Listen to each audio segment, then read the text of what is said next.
मैं तो इसके लिए फेमस हूँ, मैंने बहुत बार डेथ लिखी है, डेथ की डेट लिखी है। अच्छा। बहुत से ऐसे लोग हैं जो ओपनली मीडिया में आके बोलेंगे कि मैंने एग्जैक्ट डेट ऑफ डेथ लिखी है। कुछ पॉलिटिशियंस, बिजनेस टाइकून्स, ये लोग भी बड़े बड़े तांत्रिकों का सहारा लेते हैं अपनी सक्सेस के लिए। तो क्या ये सच है? राघव चड्ढा पार्टी चेंज की, मिलियन ऑफ फॉलोअर्स गिर गए, तो आप बताइए कि आने वाला समय उनका कैसा है? मोदी जी अपना कार्यकाल पूरा नहीं करेंगे। मैं आज भी उस स्टेटमेंट पर रुका हुआ हूँ। तंत्र में हम लोग मारण, मोहन, स्तंभन, उच्चाटन, वशीकरण, ये सारी क्रियाएं होती हैं, परंतु दुर्भाग्य यह है कि मोहल्ले में पटाखे बनाने वाले बहुत से हैं, पर AK-47 और टाइम बॉम्ब सब नहीं बना पाते। मरघट हनुमान जी कौन है और तंत्र में क्यों नाम लिया जाता है? दिवाली का पूजन लक्ष्मी जी का पूजन नहीं है, दिवाली का पूजन मैया महाकाली का पूजन है। सीएम थालापति विजय ऐसा क्या कुंडली में है कि सडन पॉलिटिक्स में आए और आते ही छा गए? लग्न में राहु अगर बैठे हैं और वो भी अगर उच्च के हैं तो कोई रोक नहीं सकता। कर्ण पिशाचिनी क्या है और इसकी सिद्धि प्राप्त करके क्या क्या किया जा सकता है? कर्ण पिशाचिनी की एक कमी है, वो आपको भूतकाल बता सकती हैं, पास्ट बता सकती हैं और प्रेजेंट बता सकती हैं, फ्यूचर नहीं बता सकती। रात को अगर घर से बाहर निकल रहे हैं तो मीठा खाकर ना जाएं, बाल खोल कर ना जाएं, कुछ नेगेटिव एनर्जीज पकड़ लेते हैं। क्या ये सच है? तंत्र ज्यादातर बाहरी व्यक्ति नहीं करेगा, आपके अपने सो कॉल्ड प्रिय करेंगे। जहाँ विश्वास है वही विश्वासघात है। बलि की क्या इम्पोर्टेंस है तंत्र में? आपको लगता है ईरान में मौलाना नहीं है, तांत्रिक नहीं है? बिल्कुल। खत्म कर दो, बेकार दुबई पे और सऊदीया पे, अमेरिका में मिसाइल तान रहे हो। सारे तांत्रिकों खड़ा करो, स्वाहा। हेलो दोस्तों, यूएनआई टॉक शो में एक बार फिर से आपका बहुत बहुत स्वागत है। मैं हूं आपके साथ रुचि कपूर। आज का यह पॉडकास्ट होने वाला है तंत्र के ऊपर। तंत्र हमारी सोसाइटी का सबसे मिसअंडरस्टूड सब्जेक्ट बन के रह गया है। किसी के लिए स्पिरिचुअलिटी है, किसी के लिए फियर और किसी के लिए प्योर मिस्ट्री। लेकिन सवाल ये आता है, क्या हमें तंत्र से डरना चाहिए? क्या है तंत्र? आज की इस कन्वर्सेशन में हम तंत्र के राज नहीं जानेंगे, हम बात करेंगे मिस्ट्री, फियर और स्पिरिचुअलिटी के बीच के डिफरेंस के बारे में। तंत्र को डिकोड करने के लिए हमने अपने स्टूडियो में इनवाइट किया है डॉक्टर आदित्य पांडे जी को, जो एक रिनाउंड वैदिक एस्ट्रोलॉजर हैं। हजारों कुंडलियां देख चुके हैं और उनकी भविष्यवाणियां आज तक गलत साबित नहीं हुई हैं। So let's welcome our special guest doctor Aditya Pandey. Welcome to UNI talk show sir. नमस्कार जी सर, आपके बारे में बहुत सुना है एंड इट्स एन ऑनर कि आज आप आए हैं मेरे बुलाने पे। और आज हमने एक बहुत ही स्पेशल टॉपिक लिया है जो आज की डेट में जिसको लेके लोग बहुत कंफ्यूजन में हैं, स्पिरिचुअल लेवल पे भी और फियर भी है। तो मैं आपसे जानना चाहूँगी तंत्र के बारे में। सबसे पहले आप ये बताइए कि तंत्र से अब लोग इतना डरने क्यों लगे हैं? क्योंकि हमें पता है पुराने ज़माने में जो लोग थे मोक्ष प्राप्ति के लिए या तो तंत्र का सहारा लेते थे या फिर साधनाएं करते थे। तो अब ऐसा क्या हुआ है कि तंत्र के नाम से डराया जाने लगा है? पहली बात तो तंत्र शास्त्र जो है वो हमेशा से ही हमारे सनातन धर्म का हिस्सा रहा है। यंत्र मंत्र तंत्र, किसी भी कार्य को सिद्ध करना है तो उसके 3 विधान है, यंत्र मंत्र तंत्र। जी। तंत्र एक ऐसा विधान है जिससे किसी कार्य को शॉर्टकट से या प्रिसाइजली सिद्ध किया जा सकता है। पहली बात तो तंत्र शब्द को समझना पड़ेगा। तंत्र का मतलब होता है सिस्टम, जैसे प्रजातंत्र, लोकतंत्र, गणतंत्र। बिल्कुल वैसे ही आपको अगर कोई कार्य सिद्ध करना है तो उसको करने का सबसे सटीक तरीका है तंत्र मार्ग। अब तंत्र में भी 2 मार्ग हैं, एक है वाम मार्ग, एक है दक्षिण मार्ग। जो वाम मार्ग है उसमें प्रयोग होता है मदिरा का, मांस का, लहू का और बहुत सी ऐसी नेगेटिव चीजों का जो कि समाज में बहुत अच्छी नहीं मानी जाती। परंतु जो दक्षिण मार्ग है वो बहुत ही शांत मार्ग है। वहां पर हम प्रयोग करते हैं नारियल का, हम प्रयोग करते हैं नींबू का। और आपको मालूम है हमारे ऊपर सबसे पहला तंत्र कौन करता है? जी। हमारी माताएं, बहनें, हमारी दादी, हमारी बुआ। जब जन्म होता है तो आपने देखा होगा वो नमक राई लेती है, ऐसे सर पर से घुमा करके फेंक देती है। ये भी एक तंत्र है। बट ये तो नजर उतारना हुआ। जी, पर ये जो प्रोसेस है तांत्रिक प्रोसेस है। अच्छा। यही महत्वपूर्ण है। ऐसे ही आपने देखा होगा हम लोग लाते हैं नई गाड़ी या घर में कर रहे होते हैं प्रवेश, तो सबसे पहले नारियल की बलि देते हैं। ये जो नारियल है ये भी बलि प्रथा का हिस्सा है और ये तंत्र का पार्ट है। तो नारियल तोड़ना मतलब नारियल की बलि देना? यस, वो एक बलि दी जा रही है क्योंकि हम मानते हैं कि हमारे यहाँ ऋषि हुए हैं जिनको कि हम लोग बोलते हैं महर्षि विश्वामित्र। महर्षि विश्वामित्र एक समय नई सृष्टि बनाने का उनके मन में आया तो उन्होंने पेड़ पर नए समाज की रचना शुरू कर दी। वो बना रहे थे मनुष्य जो कि पेड़ों पर रहेगा। ऐसे में उन्होंने क्या बनाया? उन्होंने बना ली 2 आंखें और 1 मुंह। और नारियल के अंदर जो उन्होंने पानी है, अगर आपको मेडिकली आप किसी डॉक्टर से भी बात वेरीफाई करेंगे तो बात एग्री करेंगे कि ब्लड का फॉर्मूला और नारियल पानी का फॉर्मूला एक होता है। क्योंकि जो नारियल पानी है वो लगभग हमारे ब्लड से मैच होता है, वैसा ही बनाया गया था। आज भी दुनिया में कोई भी डॉक्टर जब मरीज ठीक होता है तो सबसे पहले नारियल पानी पीने को बोलता है, क्योंकि नारियल पानी का फॉर्मूला ब्लड के फॉर्मूले से मैच होता है, बॉडी उसको एक्सेप्ट करती है। तभी जब हम बलि देते हैं तो हम नर यल की बलि देते हैं, यानी दक्षिण भारत में यल का अर्थ होता है अधूरा, नर यल यानी अधूरा नर, एक ऐसा नर जो पूरा नहीं हो पाया, इसलिए उसको कहते हैं नारियल। इसीलिए कभी भी आप देखेंगे कोई भी शुभ कार्य करते हैं तो हम लोग अगर चाहें तो कद्दू भी फोड़ सकते थे और भी फल से फोड़ सकते थे, नारियल ही क्यों? और नारियल फोड़ते समय भी ध्यान देना है कि जो आंखें वाला हिस्सा है आगे वाला, उसको रखते हैं हमेशा ईश्वर की तरफ, सामने की तरफ, और अपनी तरफ रखते हैं मुख वाला हिस्सा। और फिर हम जब उसको फोड़ेंगे तो देखेंगे कि हमने बलि दी है। ये भी एक तंत्र का विधान है। अब प्रॉब्लम क्या आती है, लोगों की एस्पिरेशंस बढ़ गई है, हर किसी को शॉर्टकट चाहिए। तो शॉर्टकट क्या है? तंत्र एक शॉर्टकट भी है, क्योंकि तंत्र में प्रिसीजन है और शॉर्टकट है। परंतु दुर्भाग्य यह है कि तंत्र की आड़ में जो तांत्रिक घूम रहे हैं, जिनको कि कुछ नहीं आता, अल्प ज्ञानी, शून्य ज्ञानी, वो भी अपने आप को तांत्रिक होने का दावा करते हैं, और दावा करने के साथ वो जनता को मूर्ख बनाते हैं, उनके इमोशन से खेलते हैं। कारण क्या है? अब जो दौर है इसको हम बोलते हैं राहु का एरा। राहु का एरा यानी कि टेक्नोलॉजी का एरा। आप देखेंगे हम सभी के हाथ में काली स्क्रीन पहुंच चुकी है, मोबाइल और टैबलेट के रूप में। ये भी राहु भगवान है। और जब हमारी कुंडली में राहु डोमिनेट करने लगेगा तो हम टेक्नोलॉजी की ओर आकर्षित होंगे, हम तंत्र की ओर आकर्षित होंगे, हम आकर्षित होंगे मिस्टिक वर्ल्ड की ओर। आजकल आप देखेंगे बहुत से ऐसे विद्वज्जन हैं जो कि गोपनीय मंदिरों को ढूंढ रहे हैं, उनके बारे में पॉडकास्ट और वीडियो बना रहे हैं, और बड़ा हिट हो रहा है। कारण यही है क्योंकि अब लोगों की रुचि उन चीजों के बारे में जानना, उन अनसुलझे रहस्यों के बारे में जानना बहुत ज्यादा बढ़ रहा है। इसीलिए लोग तंत्र की ओर अट्रैक्ट भी हो रहे हैं। और दुर्भाग्य यह है कि तंत्र की आड़ में जो सो कॉल्ड नकली तांत्रिक हैं, जो कि तंत्र के साधक हैं ही नहीं, वो भी दावा कर रहे हैं तंत्र करने का। तो क्या वो लोगों को नुकसान भी पहुंचा सकते हैं अपने गलत तंत्र से? बिल्कुल पहुंचा सकते हैं। तंत्र में हम लोग मारण, मोहन, स्तंभन, उच्चाटन, वशीकरण, 5 क्रियाओं की बात करते हैं। अच्छा। ये सारी क्रियाएं होती हैं, परंतु दुर्भाग्य यह है कि इसको बिल्कुल सरल भाषा में बोलूंगा कि मोहल्ले में पटाखे बनाने वाले बहुत से हैं, पर AK-47 और टाइम बॉम्ब सब नहीं बना पाते। तो उसी तरह जो छोटे मोटे तंत्र हैं, स्पेशली जिन तंत्रों से लोगों का बुरा होता है, कंस्ट्रक्टिव तंत्र करने वाले नहीं है। मेरा ओपन चैलेंज है वो लोग सामने आए जो अपने आप को ये कहें कि मैं तंत्र से ये अच्छा कर सकता हूं, क्योंकि तंत्र हमेशा बुरा करने के लिए नहीं बना था। तंत्र से हम, जैसा आपने बोला कि एक जमाने में लोगों को मुक्ति मार्ग में बढ़ना होता था, तंत्र का प्रयोग होता था। इवन आपको बता दूं, जब शत्रु पर विजय पानी होती थी, तंत्र मार्ग। यहां तक कि किसी का कॉन्सेंट्रेशन वीक है, किसी की पर्सनल लाइफ खराब है, तंत्र से उसको अच्छा किया जाता था। पर दुर्भाग्य है कि आज तंत्र नाम आते ही हमारे दिमाग में डार्क इमेज आती है, वुडू आता है, कपाल आता है, और हर चीज नेगेटिव आती है। तो ये दुर्भाग्य है कि तंत्र को इस तरह प्रमोट कर दिया गया है, जबकि तंत्र से कंस्ट्रक्टिव भी कार्य किए जा सकते हैं। ओके, तो तंत्र को हम मेडिटेशन से जोड़ सकते हैं? बिल्कुल जोड़ सकते हैं, क्योंकि तंत्र में आप ध्यान दीजिएगा कि हम अपनी जो नाड़ी है, इंगला पिघला, उसको भी एनर्जाइज करते हैं, और हम जागृत करते हैं कुंडलनी को, क्योंकि जब आप कुंडलनी जागृत कर लेंगे तब आप देखेंगे कि आपके द्वारा किए गए तांत्रिक पूजन तुरंत प्रभावी हो जाएंगे। अच्छा, ओके। तो ये साधनाएं हम किसी गुरु के द्वारा ही हमें सीखने को मिलती हैं या कोई भी सीख सकता है? दुर्भाग्य है कि आजकल YouTube यूनिवर्सिटी और Instagram यूनिवर्सिटी पे जो PhD हैं वो रियल लाइफ में हाई स्कूल फेल भी हैं। कारण कि जो भी ये दावा करता है कि 11 दिन में, 27 दिन में कुंडलनी जागरण सीख लो, तंत्र सीख लो, ये सब बकवास है।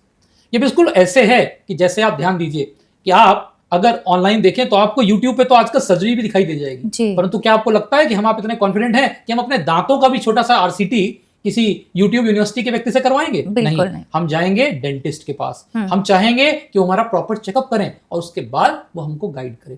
बिल्कुल वैसे ही मेरा मानना है कि अगर आपको अपनी कुंडलनी जागृत करनी है, आपको तंत्र से पॉजिटिव एनर्जी लेनी है, तो आपको गुरु की आवश्यकता अवश्य है। पर वही है ना, कहते हैं गुरु करो जानकर। तो ऐसे में अगर आपको गलत गुरु मिल जाते हैं तो भी सावधान रहिएगा, हो सकता है वो गुरु आपके लिए गाइड की जगह मिसगाइड बन सकते हैं। जी, अब ये हम बात करें तंत्र की। तंत्र में एक नाम हम आजकल बहुत ज्यादा सुन रहे हैं, कर्ण पिशाचिनी। तो आप थोड़ा सा एक्सप्लेन कीजिए कि कर्ण पिशाचिनी क्या है और इसकी सिद्धि प्राप्त करके क्या क्या किया जा सकता है? बहुत सुंदर प्रश्न है। कर्ण पिशाचिनी आजकल बहुत लोकप्रिय है। आपको ऐसे बहुत से बाबा मिलेंगे जो पर्ची खोल देते हैं जी, जो बता देते हैं कि तुम्हारी जेब में रखे हुए नोट का नंबर ये है, जो बता देते हैं कि आपके भतीजे का नाम ये है। कर्ण पिशाचिनी हमारे यहाँ जब हम यक्षिणी और पिशाचिनी योनि होती है, उसमें से एक होती है पिशाचिनी योनि। पिशाचिनी में से एक है कर्ण पिशाचिनी। उनको कर्ण पिशाचिनी इसलिए कहते हैं कि वो कान के पीछे वाले भाग में बैठती हैं। अच्छा। इसीलिए जितने भी कर्ण पिशाचिनी के साधक हैं वो थोड़ी थोड़ी देर में या तो ऐसे ऐसे करेंगे या अपने बाल हिलाते रहेंगे। आप देखेंगे वो बड़े बाल रखते हैं, खूब बाल बहुत हिलाते हैं, सर बहुत हिलाते हैं। ये सभी ज्ञानी जन कर्ण पिशाचिनी के साधक हैं। तो इसका क्या मतलब होता है सर हिलाने का? सर हिलाने से आप उन्हें जगाते हैं। कहते हैं कि कर्ण पिशाचिनी जी सो जाती हैं, तो उनको जगाने के लिए बार बार या तो ऐसे करो या बाल हिलाओ। पर कर्ण पिशाचिनी की एक कमी है। कमी यह है कि वो भविष्यवाणी नहीं कर सकती। अच्छा, वो आपको भूतकाल बता सकती हैं, पास्ट बता सकती हैं और प्रेजेंट बता सकती हैं, फ्यूचर नहीं बता सकती। इसीलिए जितने भी ऐसे बाबा हैं जो पर्ची खोलते हैं, डीएनए कट कर देते हैं, दावा करते हैं, कभी इनसे रिक्वेस्ट करिएगा कि महाराज जी अहमदाबाद में इतनी बड़ी त्रासदी हुई, काश आपने बता दिया होता तो ऐसा ना होता। उरी में इतनी बड़ी दुर्घटना हुई, नहीं होती अगर बाबा जी बता देते। परंतु दुर्भाग्य है कि जितने भी ये पर्ची खोलते हैं, खोलने को तो देश के प्रधानमंत्री और राष्ट्रपतियों की पर्ची खोल देते हैं, ऐसे विद्वान हैं, परंतु वो उरी की पर्ची नहीं खोल पाते, वो अहमदाबाद ब्लास्ट की पर्ची नहीं खोल पाते।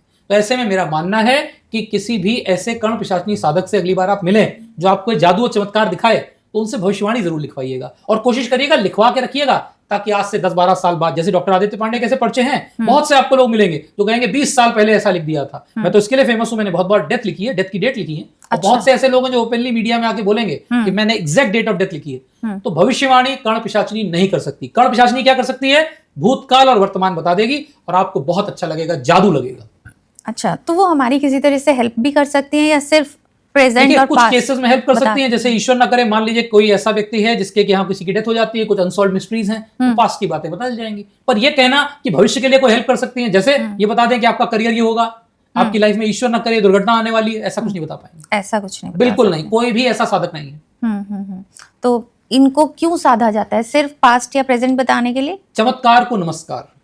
तो आप मेरे सामने आए और मैंने आपके जीवन के पास्ट के 3 घटनाएं बता दी जो कि सीक्रेट सिर्फ आपको मालूम है, तो आप इंप्रेस हो गए, आप चरण वंदना करने लग गए। आपने कहा गुरुजी आप ही धन्य हैं, आप ही अंतर्यामी हैं जी। परंतु अंतर्यामी में जरूरी है कि अंतर्यामी भविष्य के लिए भी तो हो। पास्ट के अंतर्यामी से काम नहीं चलेगा ना। बिल्कुल। तो फ्यूचर बताने वाले कितने हैं, भविष्यवाणी बताने वाले कितने हैं? मैं ओपन चैलेंज करता हूं, नोटबंदी की भविष्यवाणी मैंने जुलाई 2016 में की थी, टाइम्स ऑफ इंडिया अखबार में। अच्छा। मेरे अलावा इस देश में मुझे दूसरा ऐसा ज्योतिषी बता दीजिए, पर्ची वाले बाबा बता दीजिए, यक्षिणी साधक बता दीजिए जिसने की हो। कारण क्या है? जब मैं बोलूंगा मैंने कोरोना भविष्यवाणी की थी तो लगभग 365,000 और भी हैं तो कह देंगे हमने भी की थी। बिल्कुल सही बात है, बिल्कुल की होगी। फिर जुलाई 2022 में मैंने बाकायदा हिंदुस्तान के एक नेशनल चैनल पर अंतरराष्ट्रीय ख्याति प्राप्त मेरे प्रिय एंकर शेखर सुमन जी के साथ बैठ करके बोला था कि 2024 में मोदी जी वापस आएंगे, परंतु कम सीटों के साथ। मेरे अलावा किसी ने ऐसा नहीं कहा था। क्यों? यह है भविष्यवाणी। ये भविष्यवाणी आप ज्योतिष से देंगे, साधना से देंगे, मैया के आशीर्वाद से देंगे, ना कि कर्ण पिशाचिनी की साधना से। इसलिए ये सब मूर्ख बनाने की बातें हैं। अच्छा, तो इसी में आते हैं जैसे डाकिनी है, पिशाचिनी है, और भी 2-3 नाम हैं जो शायद मुझे नहीं पता। डाकिनी, शाकिनी, पिशाचिनी, अन्य भी नाम है जी। ये सब जो हैं यक्षिणी रूप में मानी जाती हैं और पिशाचिनी रूप में मानी जाती हैं। आप कह सकते हैं कि जैसे आपने देखा होगा कि जब शहर में दंगा भड़कता है तो पहले पुलिस जाती है, मामला नहीं कंट्रोल होता तो पीएससी जाती है, पीएससी भी नहीं कंट्रोल करती तो सीआरपीएफ जाती है, उसके बाद सीधे मिलिट्री जाती है। तो बिल्कुल वैसे ही जब हमारे यहाँ राक्षस जो कि छोटे स्तर के थे, निकृष्ट कार्य कर रहे थे, ऋषि मुनियों को परेशान करते थे, तो मैया के आशीर्वाद से पिशाचिनी डाकिनी जाती थी, कार्य सिद्ध कर देती थी। अच्छा। फिर जब लगा कि मामला थोड़ा सीनियर लेवल का है तो ऊपरी शक्तियां गई, यक्ष गंधर्व थे हमारे पास, देवता थे, देवासुर संग्राम हुआ, हमारे देव सेनानी कार्तिकेय जाते थे।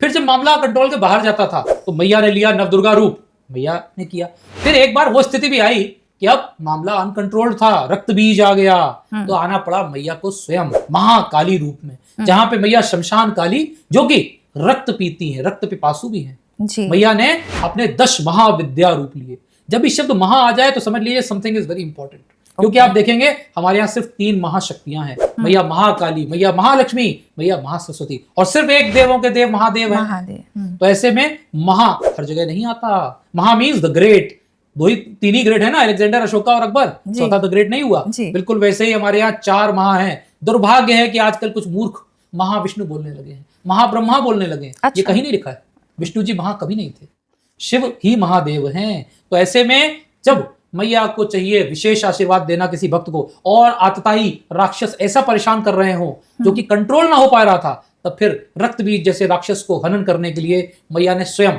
अपना शमशान काली रूप लिया, और शमशान काली रूप में फिर मैया ने रक्त का पान किया है। तभी शायद मेरे मन में भी ये प्रश्न था कि महाकाली को क्यों हम तंत्र से जोड़ते हैं, और उनका जो हमने रूप देखा है, मूर्ति भी उनकी रौद्र रूप में ही है, तो कई लोग उसे पावर का सिंबल मानते हैं और कई लोग प्रोटेक्शन का, तो बिल्कुल थोड़ा सही सा है। आप इस चीज बिल्कुल, पे आपने हमें बहुत अच्छा बताइए। प्रश्न पूछा है। मैं तो मैया की ही पूजा करता हूँ। अच्छा। आप ये समझ लीजिए, मैंने अपने जीवन में सिर्फ एक शक्ति की पूजा की है, मैया महाकाली, और उनके साथ देवों के देव महादेव।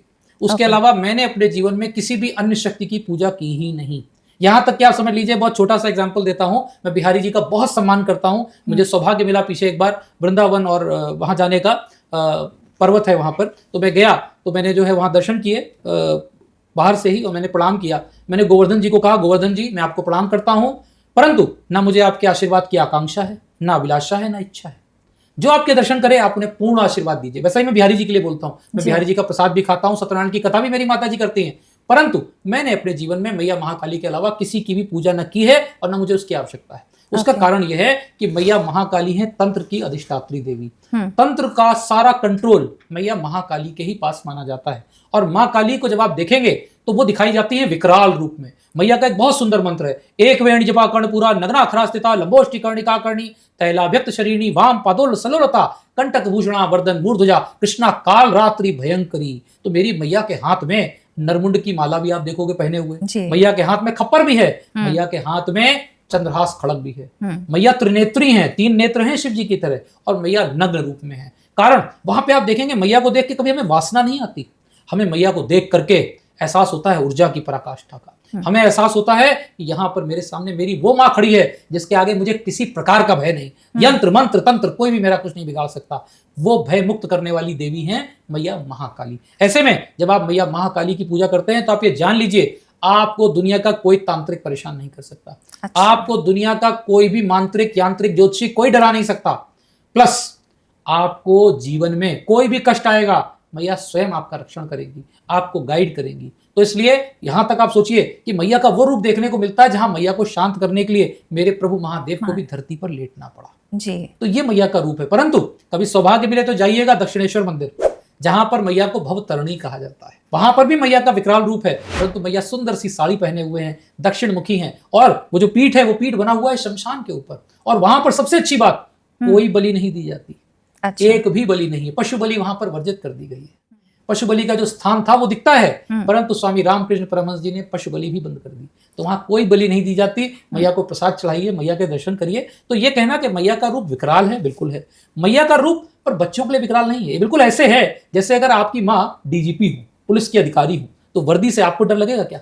नहीं। तो बिल्कुल वैसे ही अगर मुझसे कोई बोले कि आपको भूत प्रेतों से डर लगता है, तो मैंने कहा बिल्कुल नहीं लगता, ये तो मेरे मैया के गण हैं, मैं क्यों डरूंगा। वही बात है, जब माँ मेरी, तो कहते हैं ना, जब सैया भय कोतवाल तो डर खाएगा, तो यहाँ तो मेरी मैया भई कोतवाल, वो तो जगत की कोतवाल है, तो मैं क्यों डरूंगा। तो मुझे किसी प्रकार का भय भूत प्रेत पिशाच चांडाल यक्ष गंधर्व से किसी से नहीं लगता। मैं बिल्कुल मस्त रहता हूँ, मुझे उतना ही आनंद आता है। इसीलिए मैंने अपने घर का नाम शमशान रखा हुआ है जी। ये बड़ा कमाल का, मतलब कमाल की बात है। जैसे मुझे लगता है कि तंत्र में ही शमशान का नाम लिया जाता है कि शमशान में साधना की जाती है, और हम शमशान में जाते भी ऐसी चीज़ों के लिए कि आपको पता है जब हमें कोई छोड़ के चला जाता है। तो आपने अपने घर का नाम शमशान क्यों रखा है? उसका रीजन है, मेरे घर के बाहर आप आएंगे तो वहां लिखा है शमशान वासिन्य धाम, द अल्टीमेट डेस्टिनेशन। मैं कहता हूं यहाँ वो रहती हैं जो शमशान में रहती हैं। अभी आप देखेंगे ना, मैया को बोलते हैं शमशान काली, शिव जी को बोलते हैं नमामि शमशान निर्वाण रूपम। तो ऐसे में अगर मैं तो बहुत सभी भक्तों से अनुरोध करता हूं, जितने भी मैया काली के भक्त हैं इस देश में, जितने भी अपने आप को तंत्राचार्य बोलते हैं, भक्त या भक्ति जो भी हैं, मतलब महिलाएं एवं पुरुष, सबका स्वागत है। मैं कहता हूं यदि आप मैया के भक्त होने का दावा करते हैं तो आपसे भी अनुरोध है कि अगले 1 साल तक अपने घर के बाहर शमशान लिखवाइए। और डॉक्टर आदित्य पांडे अगर आपने अगले 1 साल का डेली की फुटेज भेज दी तो आपको 51,000 रुपए का इनाम देंगे। आप अपने घर के बाहर लिखें, क्योंकि अगर आप भक्त हैं तो आपको डर किस बात का। दूसरी बात, शमशान से डरने की जरूरत नहीं है, क्योंकि उसका मेरा एक रीजन है। मैं कहता हूं शमशान दुनिया का सबसे पवित्र स्थान है। ध्यान दीजिएगा, कितना भी कोई व्यक्ति कामुक हो, लोभी हो, लालची हो, जब वो शमशान पहुंचता है तो उसका मन शून्य को प्राप्त होता है। वहां जाके सारे विचार शांत हो जाते हैं। क्या कभी महिला या स्त्री का शरीर शमशान में चिता पे लेटे हुए देख के वासना का भाव आया? नहीं आया। क्या कभी किसी करोड़पति को चिता पे लेटे हुए मन में लगा कि अरे इसका पैसा हमें मिल जाता तो? नहीं। वहां जाके उल्टा ये लगता है कि कल तक तो ये 100 करोड़ का आदमी था, आज क्या है, 6 फुट पे लेटा हुआ है। शमशान बेसिकली एक यंत्र का साधित करने का स्थान है। शमशान स्थान है हवन करने का। मैया कहती हैं कि जैसे मैंने जब तेरा जन्म दिया था तो तू सेमी सॉलिड रूप में था ना, स्पर्म और एग सेल में, अब तुझे वापस भी मेरी बॉडी को वैसे ही देना है। तो क्या करो, जाओ जाके हवन करो। चिता के पूजन का जो विधान है, कभी किसी आचार्य से पूछिएगा, वो बिल्कुल वही है जो हवन का है। हवन के प्रोसेस और वो बिल्कुल सेम है। जब आप हवन करते हैं तो भी बिल्कुल वही मंत्र होते हैं और चिता के समय भी वही मंत्र होते हैं। अच्छा। और उसके बाद में आप देखिए, जो समिधा है वो लकड़ियां हैं, जो शाकल्य है हमारा शरीर है, घृत वैसे ही रखा जाता है। आप 5 पेड़े रखते हैं, यहाँ 5 चंदन के टुकड़े रखते हैं, बिल्कुल सेम प्रोसेस रिपीट होता है। और उसके बाद जब हमारा शरीर भस्मीभूत हो जाएगा तो हमें कहाँ ले जाएंगे? ले जाएंगे गंगा जी में, वापस उसी जल में अर्पित करने के लिए, यानी वापस वही सेमी सॉलिड लिक्विड फॉर्म में पहुंच जाना है। तो ऐसे में मेरा ये मानना है कि शमशान दुनिया का सबसे पवित्र स्थान है, शांत स्थान है, जहां पर जाकर किसी प्रकार के नेगेटिव थॉट्स नहीं रह जाते। बस हाँ, दुर्भाग्य यह है कि शमशान का दुरुपयोग किया जाता है, क्योंकि जो तंत्र के गलत तरह के साधक हैं वो वहां की ऊर्जा को नेगेटिवली यूज करते हैं। पर बुरा ना मानिएगा, ऐसा तो लोग मंदिरों में भी करते हैं। बहुत से ऐसे मंदिर है, मंदिर में बैठ के भी लोग ये क्रियाएं कर रहे हैं। तो इसका मतलब ये नहीं है कि वो मंदिर अशुद्ध हो गया। मेरा मानना है कि शमशान बहुत पवित्र स्थान है, हमें उसका सम्मान करना चाहिए। लेकिन आपको घर में किसी ने मना नहीं किया? क्योंकि देखिए, वही आपकी बात की शमशान में चिताएं जलाई जाती हैं और गलत क्रियाएं भी की जाती हैं। तो कभी आपके मन में या आपके घर वालों के मन में नहीं आया कि भाई शमशान नाम क्यों? और कहीं ना कहीं आजकल ये भी कहा जा रहा है कि जो हम मैनिफेस्ट करेंगे, जो शब्द बोलेंगे, तो शमशान नाम आते ही ऑटोमेटिकली गलत ही चीजें आती हैं दिमाग में कि हमारे लोग चले गए, ये किया जाता है। हटाना चाहता हूँ। मैं चाहता हूँ कि शमशान के बारे में जो मेरे दिमाग में नेगेटिव थॉट है वो हटे। बट ये हट सकता है, बिल्कुल हटेगा। विचार हटते हैं, कारण है अपडेट एंड अपग्रेड होता है। इसको सरल भाषा में समझिए तो मैं ऐसे बोलूंगा, जैसे एक जमाना था कि इंडिया में लिव इन रिलेशनशिप को लोग इलीगल और नीचता की तरह देखते थे। आज तो नहीं देखते। कानून ने कहीं ना कहीं चेंजेस लाए हैं, समाज में बदलाव आ रहा है, चेंजेस आएंगे। मुझे लगता है हाँ, अभी देखते हैं, थोड़े दिन में और बदलाव आएगा। मेरा ऐसे ही मानना है, शमशान के लिए भी पॉजिटिव थॉट्स आएंगे। हाँ, परिवार वालों की अगर बात करें तो मेरे परिवार वाले भी चूंकि मैया के भक्त हैं, किसी ने कोई विरोध नहीं किया। लोगों के दिमाग में जब ये थॉट्स में हटाना चाहता हूं, आई वांट टू प्रूव कि शमशान is means a positive thing, it is the ultimate destination. आप अरबपति हो, खरबपति हो, सड़क पे चलते हो, अल्टीमेटली आपको पहुंचना कहाँ है? बिल्कुल ठीक बात है। और उसको पॉजिटिव में ले जाइए, थॉट्स नेगेटिव हटाइए। जिस दिन आपने एहसास कर लिया कि मैं वहां जाकर के सिर्फ अपना वस्त्र बदल रही हूं, मुझे एक नया रूप लेना है, नेगेटिव थॉट्स से बाहर आ जाएंगे, उस दिन हमें शमशान जाने से डर नहीं लगेगा। आप देखेंगे हमारे यहाँ मरघट वाले हनुमान जी के बारे में बात होती है, बहुत शक्तिशाली है, बहुत ताकतवर है, लोग पूजा करते हैं। ये डिपेंड करता है मेरे विचार कैसे हैं, मैं किसी चीज को कैसे देख रहा हूं, how I perceive things. Problem यह है कि परसेप्शन नेगेटिव बना दिया गया। जैसे तंत्र वर्ड आते ही ब्लैक दिखता है, तंत्र वर्ड आते ही पॉजिटिव एनर्जी क्यों नहीं दिखती? दिखानी पड़ेगी, बदलाव लाएंगे हम लोग, चेंजेस आएंगे। लेकिन जैसे अभी आपने ही कहा कि हर चीज को एक नाम दिया गया है कि तंत्र नाम आते ही ब्लैक दिखता है, तो चिताओं को जलाने के, इंसान को भेजने के वापस एक जगह का नाम रखा गया है शमशान। तो हम वो परसेप्शन या हम उस चीज को कैसे चेंज कर सकते हैं? क्योंकि एक शमशान एक ही जगह का नाम रखा गया है, तो हम उसको कैसे चेंज करेंगे? क्योंकि वो तो एक सत्य है, वो चेंज होगा ही नहीं। हाँ बिल्कुल, मैं चाहता हूँ, पर वो पॉजिटिव में लिया जाए, उसको नेगेटिव लेना बंद करें। कारण क्या है कि नेगेटिव वहां कुछ है ही नहीं। आप पहले उस नेगेटिविटी से बाहर आइए। जब आप मैया की पूजा करेंगे, भगवान पे विश्वास करेंगे, आपके ऊपर कोई तंत्र मंत्र काम नहीं करेगा। अच्छी बात तो ये आज की तारीख में किसी भी शमशान में डोम भी नहीं बचे हैं। पहले डोम और तांत्रिक हुआ करते थे, अब गवर्नमेंट के इतने अच्छे रेगुलेशंस हैं, कहीं डोम नहीं है। कोई ऐसा नहीं बचा है जो कपाल लेकर के आपका चला जाए या मिसयूज कर पाए, अब नहीं हो पाता। गवर्नमेंट के बहुत अच्छे रेगुलेशंस हैं। तो उसके कारण अब तो आप देखोगे शमशान में इलेक्ट्रिक वाला क्रिमेशन भी आ गया है, कितना अच्छा प्रोसेस है। तो मैं उसका कभी विरोध नहीं करता। मेरा बस ये मानना है कि शमशान को लेकर के जो हमारे दिमाग में नेगेटिव थॉट्स है वो हट जाने चाहिए, हमें पॉजिटिव थॉट्स से लेना है। मानते हैं आपका एक घर का कोई प्रिय व्यक्ति हो, चला गया है, मानता हूँ, उसको मैं रिप्लेस नहीं कर सकता, परंतु मेरा कहना है कि उसके बाद ये भी तो रियलाइज करिए कि अगर जन्म है तो मृत्यु है। आप वापस घर आते हैं ना, उसके बाद आपका जीवन चलता रहता है ना, रुकते तो नहीं है। बिल्कुल। तो बिल्कुल वैसे ही आप उस हवन को करके आइए, उस हवन को लेकर के नेगेटिव थॉट्स बिल्कुल निकाल दीजिए। और अगली बार कभी भी, ईश्वर ना करे, आपको नेगेटिव के लिए ना जाना हो, आप पॉजिटिव के लिए भी जा सकते हैं। वहां पे आप कभी देखिएगा शमशान में मैया काली का, भैरव जी का, शिव जी का मंदिर होता है, कहीं कहीं हनुमान जी का भी मंदिर होता है, और इतनी पॉजिटिव एनर्जी आपको मिलेगी, आपको कोई डर नहीं लगेगा। बस शर्त एक ही है, विश्वास। प्रॉब्लम क्या है, हमें विश्वास नहीं है, हम पहले से नेगेटिव सोच के जाते हैं। अभी आपने नाम लिया मरघट वाले हनुमान जी, तो सबसे पहले तो मैं आपसे जानना चाहूंगी कि मरघट हनुमान जी कौन है और तंत्र में क्यों नाम लिया जाता है? क्योंकि हमने सुना है, आगे हमारे पेरेंट्स ने बताया, हमने अपने बच्चों को बताया कि बेटा कभी डर लगे या कभी नेगेटिव फीलिंग आए तो हनुमान जी का, हनुमान चालीसा की चौपाई पढ़िए, भूत पिचाच निकट नहीं आवे, महावीर जब नाम सुनावे। तो हनुमान जी को कैसे तंत्र से जोड़ दिया गया है? मरघट हनुमान जी हो गए, एक बालाजी महाराज हो गए, थोड़ा सा ये एक्सप्लेन करिए। हनुमान जी की जो माता जी हैं उनका नाम है अंजनी। मानते हैं कि जब माता अंजनी साधना करती थी अपने समय की, वो श्रेष्ठतम तांत्रिक थी, तंत्र साधक थी। अच्छा। और वो तंत्र से साधना करके एक बार उनके मन में इच्छा आई कि मुझे प्रभु महादेव को अपने गर्भ में धारण करना है। उन्होंने प्रभु का पूजन शुरू किया और कहते हैं एक बार साक्षात प्रभु सामने आए। तब प्रभु ने कहा कि हे देवी, सृष्टि में ऐसा कोई गर्भ नहीं जो मुझे धारण कर सके, तो ये संभव नहीं है। अंतर ध्यान हो गए। उसके बाद कहते हैं मैया मानी नहीं, मां अंजना पूजा करती रही, करते करते फिर पुनः प्रभु प्रकट हुए और इस बार उन्होंने कहा कि देवी ये संभव नहीं है, परंतु आपकी पूजन से मैं प्रसन्न हूं, मैं आपके गर्भ में जन्म लूंगा, परंतु ध्यान रखिएगा कि मैं बहुत लंबे समय तक आपके साथ जीवन यापन नहीं करूंगा। तब जन्म हुआ रुद्रावतार हनुमान का, हनुमान जी का। इसीलिए एक तंत्र होता है, उसे कहते हैं आंजनेय तंत्र, हनुमत तंत्र। तो हनुमान जी का भी तंत्र साधना में बहुत महत्व है। इवन मैं आपको बता दूं कि जब मैंने मैया की साधना शुरू करी तो मैया का मेरे को आदेश आया कि बेटा तुझे हनुमान जी की साधना पहले करनी पड़ेगी। तो मैंने कहा माँ हनुमान जी की साधना मैं क्यों करूं, मैं तो आपकी और बाबा की साधना कर रहा हूं। बोली नहीं, जिस प्रकार आप एक बड़े अधिकारी के पास जाते हैं तो उनके बाहर एक उनका सेक्रेटरी बैठा होता है, वो सेक्रेटरी जब तक अलाउ नहीं करेगा आप अंदर नहीं जा सकते। तो बोली मेरे दरबार में भी मेरे दो प्रिय सेवक हैं, एक है भैरव और एक है हनुमान। भैरव प्रिय हो जाएंगे क्योंकि भैरव रुद्रावतार भी है, परंतु हनुमान जी को भी तुम्हें साधना पड़ेगा। तो मैंने जो है उस समय मन में मेरे विचार आया कि मैं हनुमान जी को कैसे पूजूं। तो मेरे साथ एक सौभाग्य वाली घटना हुई। एक गुरु महाराज जी मुझे अचानक मिले, मैं मंदिर से बाहर निकला और उन्होंने मुझे एक पुस्तक दे दी मुझे और बोले बेटा ये पुस्तक रख लो, तुम्हारे काम आएगी। तो वो दिन और आज का दिन, अभी तक मैं हनुमान जी के मंदिर नहीं जाता, मैं हनुमान जी की पूजा नहीं करता, ध्यान रखिए, परंतु एक हनुमान जी की चालीसा है। अच्छा। आप इसकी हालत देख रहे होंगे, इतनी पुरानी है। हाँ। इसको लगभग मेरे हिसाब से 37 साल हो चुके हैं। आज तक मैंने इसके पन्ने खोले नहीं है, मैंने पढ़ा नहीं। अच्छा। परंतु प्रणाम रोज करता हूँ।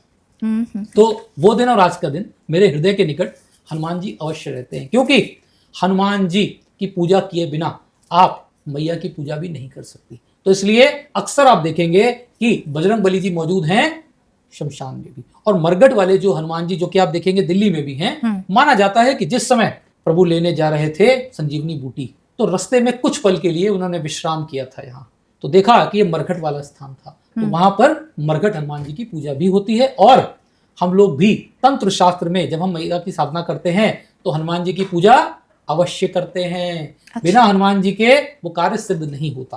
तो आपने जो प्रश्न पूछा उसका पहला उत्तर तो ये। दूसरा, आपने बात करी मेहंदीपुर दरबार। मेहंदीपुर दरबार एक सच्चा दरबार है। जो लोग भी ये दावा करते हैं कि भूत प्रेत पिशाच नहीं होते, मेरा उनसे ओपन चैलेंज है, वीडियो कैमरा लेके चले जाओ, दुनिया के जो डॉक्टर लेके जाना है चले जाओ, जाकर के टेस्ट कर लो। मैं मानता हूं कि वहां पे 30-40% साइकियाट्रिक पेशेंट भी होते हैं, बट 60% भूत प्रेत वाले होते हैं, जिनके लिए वहां जो जज हैं वो जज हैं बालाजी, जो वहां पे एग्जीक्यूटर हैं वो हैं प्रेतराज सरकार। और शायद आपको जानकारी है या नहीं मुझे नहीं पता, वहां पर भी एक हाई कोर्ट मौजूद है। कहते हैं कि जब प्रेतराज सरकार भूत प्रेतों को नहीं हटा पाते तो मामला मेरी मैया के कोर्ट में यानी हाई कोर्ट में ले जाया जाता है। अच्छा। कहते हैं तीसरी पहाड़ी पर स्थान है मैया महाकाली का, तो वो भी पीठ हनुमान जी का भी है और साथ में मैया महाकाली भी है वहां पर, क्योंकि जहां भूत प्रेत का मामला आएगा वहां मैया महाकाली का होना तो बनता ही है। इसलिए मेहंदीपुर दरबार एक सच्चा दरबार है। कभी भी ईश्वर न करे जिनको भी इस प्रकार का कष्ट है वो मेहंदीपुर दरबार जाएं, मैं उनको गारंटी देता हूं उनको वहां से लाभ जरूर मिलेगा। पर हाँ, मेहंदीपुर दरबार के भी नियम है, पवित्रता का पालन करना है, नहीं किया तो फिर फायदा नहीं मिलेगा। क्योंकि कहा जाता है वहां से प्रसाद भी नहीं लाना चाहिए, पानी नहीं लाना चाहिए, इसके पीछे क्या रीजन है? कारण ये है कि वहां की पूरी एनर्जी में भूत प्रेत पिशाच मौजूद रहते हैं। तो वहां का जो जल भी है हम मानते हैं वो भी कहीं हद तक उससे इन्फ्लुएंस्ड है। इन्फेक्टेड नहीं है, infected is a wrong word, मैं कहूंगा इन्फ्लुएंस्ड है। तो खतरा है कि आप वहां से अगर कोई चीज लाए तो क्या होगा, रिएक्शन हो जाएगा। इसको एक बहुत सरल एग्जांपल से और बताता हूं। हाँ, आप देखेंगे शमशान से भी कुछ भी लाना मना किया जाता है। क्यों? क्योंकि शमशान में मखाने पड़े हो, पैसा पड़ा हो, कभी मत लाना। अगर लाए तो प्रॉब्लम आ जाएगी, क्योंकि शमशान देने का स्थान है, लेने का स्थान नहीं है। बिल्कुल वैसे ही मेहंदीपुर दरबार भी मैया को, बाबा को अर्पित करने का स्थान है, मेहंदीपुर जी का आशीर्वाद लेने का स्थान है। ऐसे में वहां से कोशिश करें कि कभी भी प्रसाद न लाएं, वहां से जल वगैरह न लाएं, वरना पता चला कि आप 4 तो वहां छोड़ के आए, 2-4 साथ में लेके चले आए।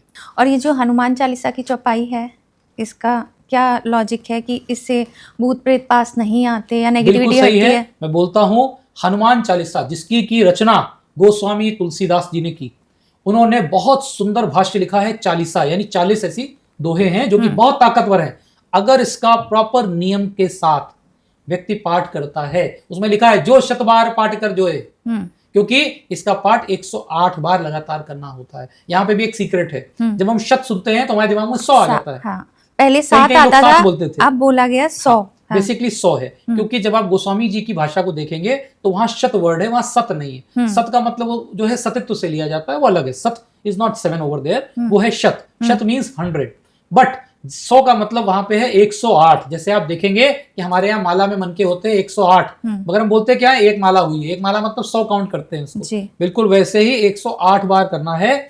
अगर आप हनुमान चालीसा का पाठ करते हैं तो नो डाउट भूत पिशाच निकट नहीं आते। परंतु अब भूत पिशाच आ चुके हैं, तब क्या करेंगे? तब दरबार जाना पड़ेगा। अच्छा, ये बिल्कुल वैसे है कि जब तक इनकम टैक्स की रेट नहीं पड़ी है तब तक सारे अपने कागज ठीक कर लो, कर्म सुधार लो। अब रेट पड़ गई है तो पेनल्टी दो ना, अब जाओ डिपार्टमेंट में जाके माफी मांगो। तो बिल्कुल वैसे अब डॉक्टर से काम नहीं चलेगा, अब हॉस्पिटल जाओ। हॉस्पिटल जाना पड़ेगा, मेडिकल स्टोर से काम नहीं चलेगा। जी, ठीक है।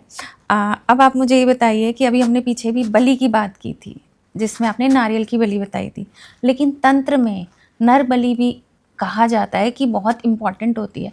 तो बलि की क्या इंपॉर्टेंस है तंत्र में? पहली बात तो बिना बलि के पूजन अपूर्ण माना जाता है। ऐसा क्यों? बलि एक तरह का अपना हमारी ऑफरिंग है प्रभु को। अब यहाँ पे बलि शब्द को समझना पड़ेगा। बलि का मतलब पशु बलि और नर बलि नहीं था। It has been misunderstood. कहीं ने लिखा है पशु बलि दो, कहीं ने लिखा है नर बलि दो। ये आपकी अपनी बिलीफ है, आप अपने स्वाद के लिए कर रहे हैं। कोई भी भगवान आपकी बलि खाने नहीं आ रहे। आप प्रसाद अर्पित करिए। मैं एग्जाम्पल देता हूं, आप नींबू की बलि दे सकते हैं, आप नारियल की बलि दे सकते हैं। क्या जरूरत है आप पशु बलि दें? हालांकि ये बात सत्य है, ऐसे हिंदुस्तान में मंदिर रहे हैं जहां पर पशु बलि की जगह नर बलि भी होती थी, परंतु हम इसका विरोध करते हैं। विरोध क्यों करते हैं? क्योंकि सनातन धर्म में कहीं भी नर बलि देने का प्रावधान नहीं लिखा। कोई भी अगर ग्रंथ हो जहां लिखा हो तो कृपा करके आपके कमेंट में भेजें, हम उस ग्रंथ को देखेंगे और अगले पॉडकास्ट में उसका जवाब देंगे। ओपन चैलेंज देते हैं, ऐसा कुछ नहीं है। पहली बात। दूसरी बात, पशु बलि की बात आती है तो हमारे यहाँ आज भी तंत्र का प्रधान पीठ है कामरूप कामाख्या। वहां पर प्रातः काल नर भैंसा, नर बकरा, नर कबूतर इसकी बलि दी जाती है, आज भी दी जा रही है। कारण कि वहां के जो आचार्य हैं, वहां का जो विधान है उसके हिसाब से वो दे रहे हैं, परंतु ऐसा देना कहीं आवश्यक नहीं है। मैंने आपको उदाहरण दिया दक्षिणेश्वर मंदिर, वहां बलि बंद कर दी, परमहंस जी ने बंद करवा दी। मैं स्वयं अगर बोलूं तो मैंने आज तक मैया के पूजन में कभी भी नर बलि नहीं दी है, मैंने कभी भी पशु बलि नहीं दी है। मैंने यहां तक कि एक बार एक हमारे गुरु महाराज जी थे, अब तो रहे नहीं, उन्होंने कहा कि रक्त की आवश्यकता होगी, तो मैंने कहा क्यों ना मैं अपना रक्त दे दूं। अच्छा, तो मैं अपना रक्त दे देता हूं। तो उस समय मैया का मुझे आदेश मिला कि मैंने कब रक्त पिया है? मैंने रक्त बीज का रक्त पिया है, राक्षस का। मनुष्य का रक्त मुझे नहीं चाहिए, किसी निर्जीव प्राणी का रक्त मुझे नहीं चाहिए। मैंने मैया से साक्षात्कार किया है, वार्ता की है। मैया कभी नहीं लेती किसी का रक्त, कहती मैं किसी का रक्त नहीं पीती। मैंने राक्षस का पिया था, और वो भी मजबूरी थी, क्योंकि वो रक्त बीज था। अगर वो धरती पर पड़ जाता था तो पुनः वो जीवित हो जाता था। वहां मैंने पिया। उसके पहले और उसके बाद कोई एक घटना बताइए जहां मैया ने भी कहीं रक्तपान करते हुए दिखाया गया? एक घटना मुझे दिखा दीजिए। नहीं है। पूरे सनातन सभ्यता में मैया के किसी और रूप में मैया ने रक्तपान नहीं किया है। ये सब फर्जी बात है। रक्त की आड़ में स्वाद को पूरा किया जा रहा है, क्योंकि वहां के जो विद्वान आचार्य हैं उनको मुर्गा खाना पसंद है। वो अपने भूख को, अपने स्वाद को पूर्ण करने के लिए बलि की आड़ ले रहे हैं, क्योंकि कहीं भी बलि इस तरह की नहीं लिखी है। हाँ, बलि बेसिकली इज ऑफरिंग। इसको आप ऐसे समझिए, आपने देखा होगा जब होली का समय आता है तो हम लोग क्या करते हैं, नई बाजरा, नई जो हमारे लाही होती है, जो नए चने के बाद होते हैं वो, और गन्ना लेकर के जाते हैं और अग्नि देवता को अर्पित करते हैं। ये भी बलि है, ये अग्नि देवता की बलि है। अच्छा, बलि मीन्स ऑफरिंग। हमारे पास जो है हम प्रभु आपको अर्पित कर रहे हैं कि प्रभु ये नया अनाज हमारा है, लीजिए। प्रभु मैंने नई मिठाई, मेरा नया फल है, ऋतुकाल फल है, आप लीजिए। हम वो अर्पित कर रहे हैं, वो भी बलि है। Bali doesn't mean necessarily killing anyone. Sanatan Dharma में कहीं भी नहीं कहा गया कि इसको मार दो तो तुम्हारा जीवन बढ़ जाएगा। ये सब बकवास है। कोई एक धर्म ग्रंथ ऐसा नहीं कहता, कोई तंत्र शास्त्र में ऐसा नहीं लिखा है। बस है क्या कि चूंकि उसका दुरुपयोग किया गया, उसको मैंने बोला ना वाम मार्ग में ले गए, और वाम मार्ग में भी अपने स्वाद को पूरा करने के लिए यू आर यूजिंग इट। पीछे घटनाएं आती हैं जहां एक तांत्रिक दावा करते हैं वो महिलाओं को सेक्सुअली यूज करते हैं, कहीं नहीं लिखा है। It is not mention anywhere. आप उसका दुरुपयोग कर रहे हैं, आप उसको गलत तरह ले जा रहे हैं।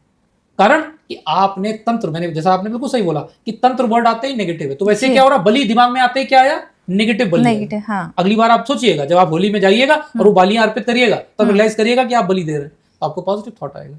जी, ये तो आपने एक नई बात बताई है, बिल्कुल नहीं मैंने सुनी कहीं भी। अभी आपने होली की ही बात की है, तो आप ये बताइए कि होली पे ही इस तरीके के तंत्र क्यों सबसे ज़्यादा किए जाते हैं? होली और दिवाली हमारे यहाँ 2 बड़े महत्वपूर्ण त्योहार माने गए हैं, हम्म, और ये त्योहार पड़ते हैं पूर्णमासी पे और अमावस्या पे। जी। एक्सट्रीम एनर्जी, चंद्रमा की एनर्जी एक्सट्रीम होती है। तंत्र शास्त्र में चंद्रमा की स्थिति बड़ी महत्वपूर्ण है। ज्यादातर तंत्र अष्टमी, अमावस्या और पूर्णमासी को किए जाते हैं। अच्छा। बिना उसके तंत्र नहीं होते, हर समय तंत्र नहीं होता। ऐसा नहीं आज चलते चलते तंत्र कर दो। जैसे आप नई गाड़ी खरीदते हैं उसका मुहूर्त होता है, मकान खरीदते हैं उसका मुहूर्त होता है, बिल्कुल वैसे ही तंत्रपीठ की स्थापना का भी मुहूर्त होता है। तो उसमें कालाष्टमी यानी कि कृष्ण पक्ष की अष्टमी का बहुत महत्व है, दूसरा महत्व है अमावस्या का, और तीसरा महत्व है पूर्णमासी का। होली के समय, जिस समय फाल्गुन मास की पूर्णिमा होती है, हम मानते हैं कि नेगेटिव एनर्जीज अपने कॉन्सेंट्रेशन पे होती हैं। उस समय आप देखिए हम लोग घर के अंदर से नेगेटिव एनर्जी निकालते हैं। कैसे? सफाई करते हैं, कूड़ा करकट हटाते हैं, और करके हम एक हवन करते हैं, सामूहिक हवन पूरी समाज के लिए। और वो हवन को हमने नाम क्या दिया? होलिका दहन। उसमें कूड़ा करकट नहीं डाला जाता था, उसमें साफ लकड़ियां डाली जाती थी। आजकल दुर्भाग्य है कि डाल देते हैं, फर्नीचर डाल देते हैं, प्लास्टिक डाल देते हैं, वो नहीं है। ये एक शुद्ध हवन है। उसी समय चूंकि एक बहुत बड़ा पूजन होगा, मुहूर्त है, तो उस मुहूर्त को प्रयोग दोनों तरह के लोग करेंगे। जो साधक है वो साधना के लिए, और जो तांत्रिक है वो तंत्र के लिए। बिल्कुल ऐसे है ना, जैसे जब असलहे का लाइसेंस सरकार आपको देती है तो उस पर लिखा होता है लाइसेंस फॉर सेल्फ डिफेंस। इस्तेमाल कितने लोग सेल्फ डिफेंस के लिए करते हैं? मेरा अनुभव है 90% वो असलहा आत्महत्या के लिए प्रयोग होता है या किसी को मर्डर। हाँ, सही बात है। ठीक है, क्योंकि वहां पे लोगों की मानसिकता गलत है। प्रॉब्लम यही है। होली का ऐसा समय है जिस समय आप ऐसे अच्छे तंत्र कर सकते हैं कि आपके घर में प्रॉस्पेरिटी आएगी, बरकत आएगी। उसकी आड़ में नेगेटिव वाले तंत्र कर लिए जाते हैं। वही दिवाली का है। दिवाली जो है महानिशारात्रि कहलाती है। यहाँ पे एक बहुत इंटरेस्टिंग बात आपको बता देता हूं, कम लोगों को जानकारी होगी। दिवाली का पूजन लक्ष्मी जी का पूजन नहीं है। दिवाली का पूजन मैया महाकाली का पूजन है, क्योंकि यही वो रात है जिस दिन मैया आद्या काली का प्रकटोत्सव हुआ था। इसीलिए इस बार दिवाली की रात खोलिएगा दूरदर्शन और देखिएगा, रात को 12 बजे लाइव चलता है दक्षिणेश्वर काली मंदिर का पूजन। तो हम लोग तो लक्ष्मी पूजन करते आ रहे हैं। यही मैं बताना चाहता हूं कि यह वैदिक काल से, जब लक्ष्मी भी नहीं थी, जब सिर्फ और सिर्फ मैया महाकाली अस्तित्व में थी, उस समय से यह त्योहार मनाया जा रहा है। और इस रात्रि को बोलते हैं महानिशा रात्रि, क्योंकि ये नॉर्दर्न हेमिस्फीयर की सबसे काली रात होती है, लंबी रात होती है, तो इसको बोलते हैं महानिशा रात्रि। बंगाल में सारे मंदिर खुले होते हैं, कामाख्या जी का मंदिर खुला होता है, रात्रि में पूजन हो रहा होता है मैया महाकाली का। उसके बाद समय बदला, लक्ष्मी जी का प्रकटोत्सव हुआ तो हमने लक्ष्मी जी को पूजन करने लगे। कुबेर जी का प्रकटोत्सव 2 दिन पहले हुआ तो हम लोग वो भी पूजन करते हैं, धनत्रयोदशी मनाते हैं। फिर हमारे प्रभु श्री राम आए तो हमने इसका नाम नया दे दिया, दीपोत्सव, जिसको अब हम दीपावली के रूप में मनाते हैं। तो दीपावली तो बाद में आती है, त्रेता युग में आई, उससे पहले भी त्योहार था। ये त्योहार ऋग्वेद में लिखा हुआ है, और उस त्योहार का नाम था महानिशा रात्रि। पूजा होती थी मैया महाकाली की, स्थापना होती थी तंत्र की अधिष्ठात्री देवी की, और उनकी पूजा की जाती है। इस बार भी मौका मिले चाहे तो यूट्यूब पे जाके सर्च कर लीजिएगा, पिछली दिवाली रात का लाइव फुटेज दिखेगा दक्षिणेश्वर काली मंदिर का, और सिर्फ पिछले साल का नहीं, हर साल दिखेगा, क्योंकि रात भर पूजा चलती है मैया महाकाली, और पूरे कपाट खुले रहते हैं। कलकत्ता में हर मंदिर खुला रहता है, रात्रि भर पूजन चलता है, तभी तो बोलते हैं ना जय काली कलकत्ते वाली। अच्छा, तो इस चीज को किसी ने सही करने की कोशिश क्यों नहीं की? ये दुर्भाग्य है।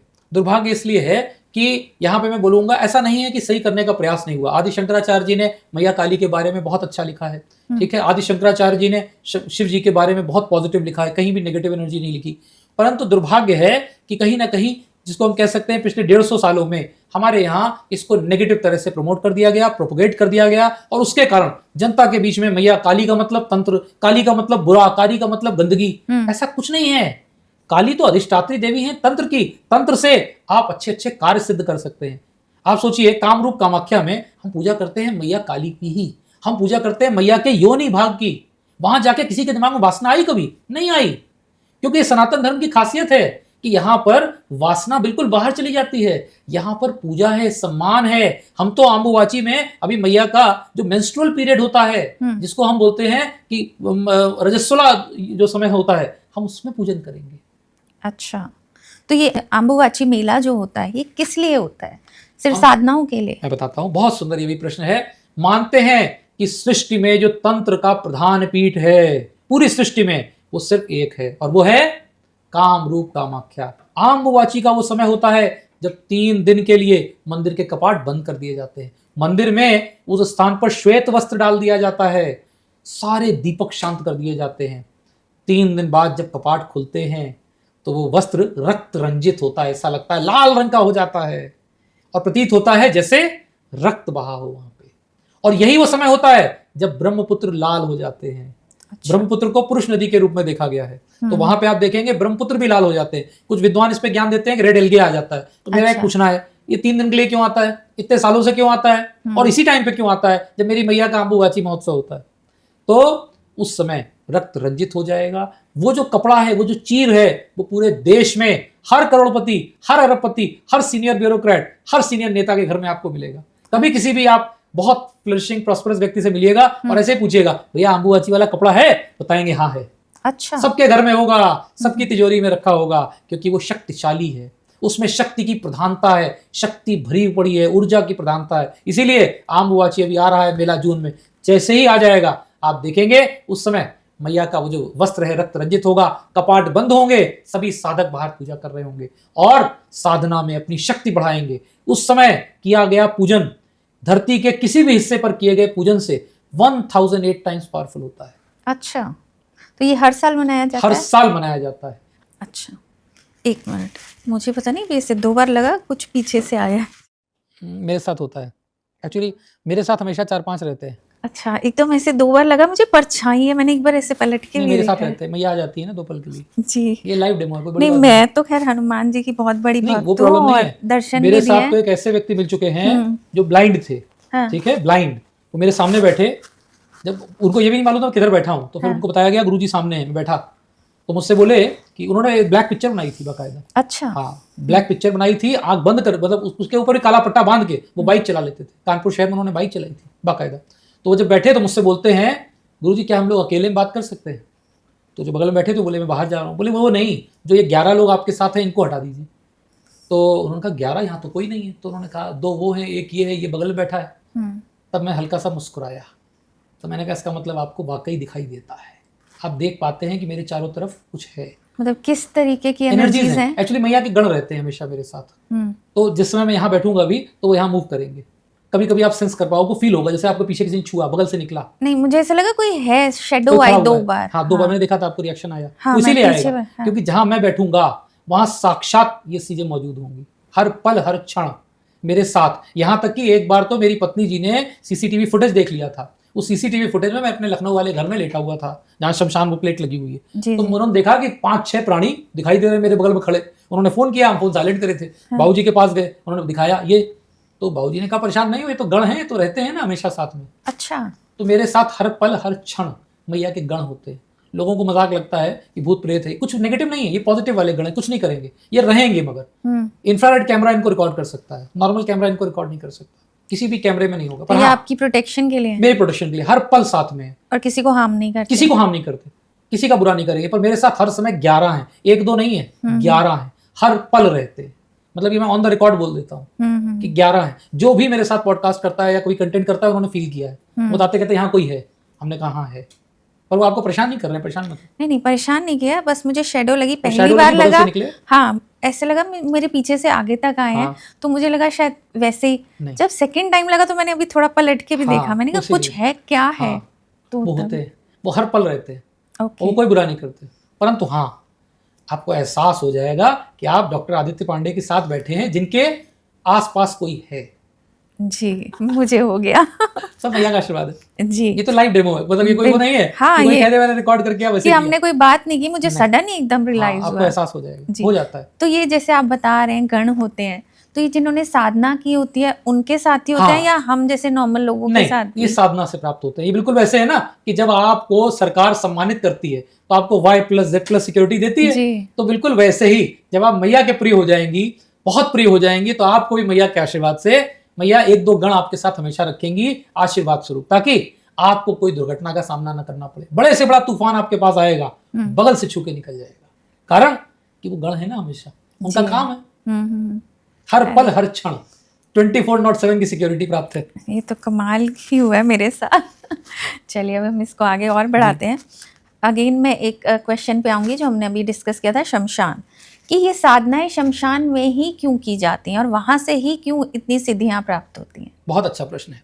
पहली बात तो यह है कि इसको ऐसे समझिए कि जब आप किसी चीज़ को कंप्लीट करते हैं वहीं से नई सृष्टि शुरुआत होती है।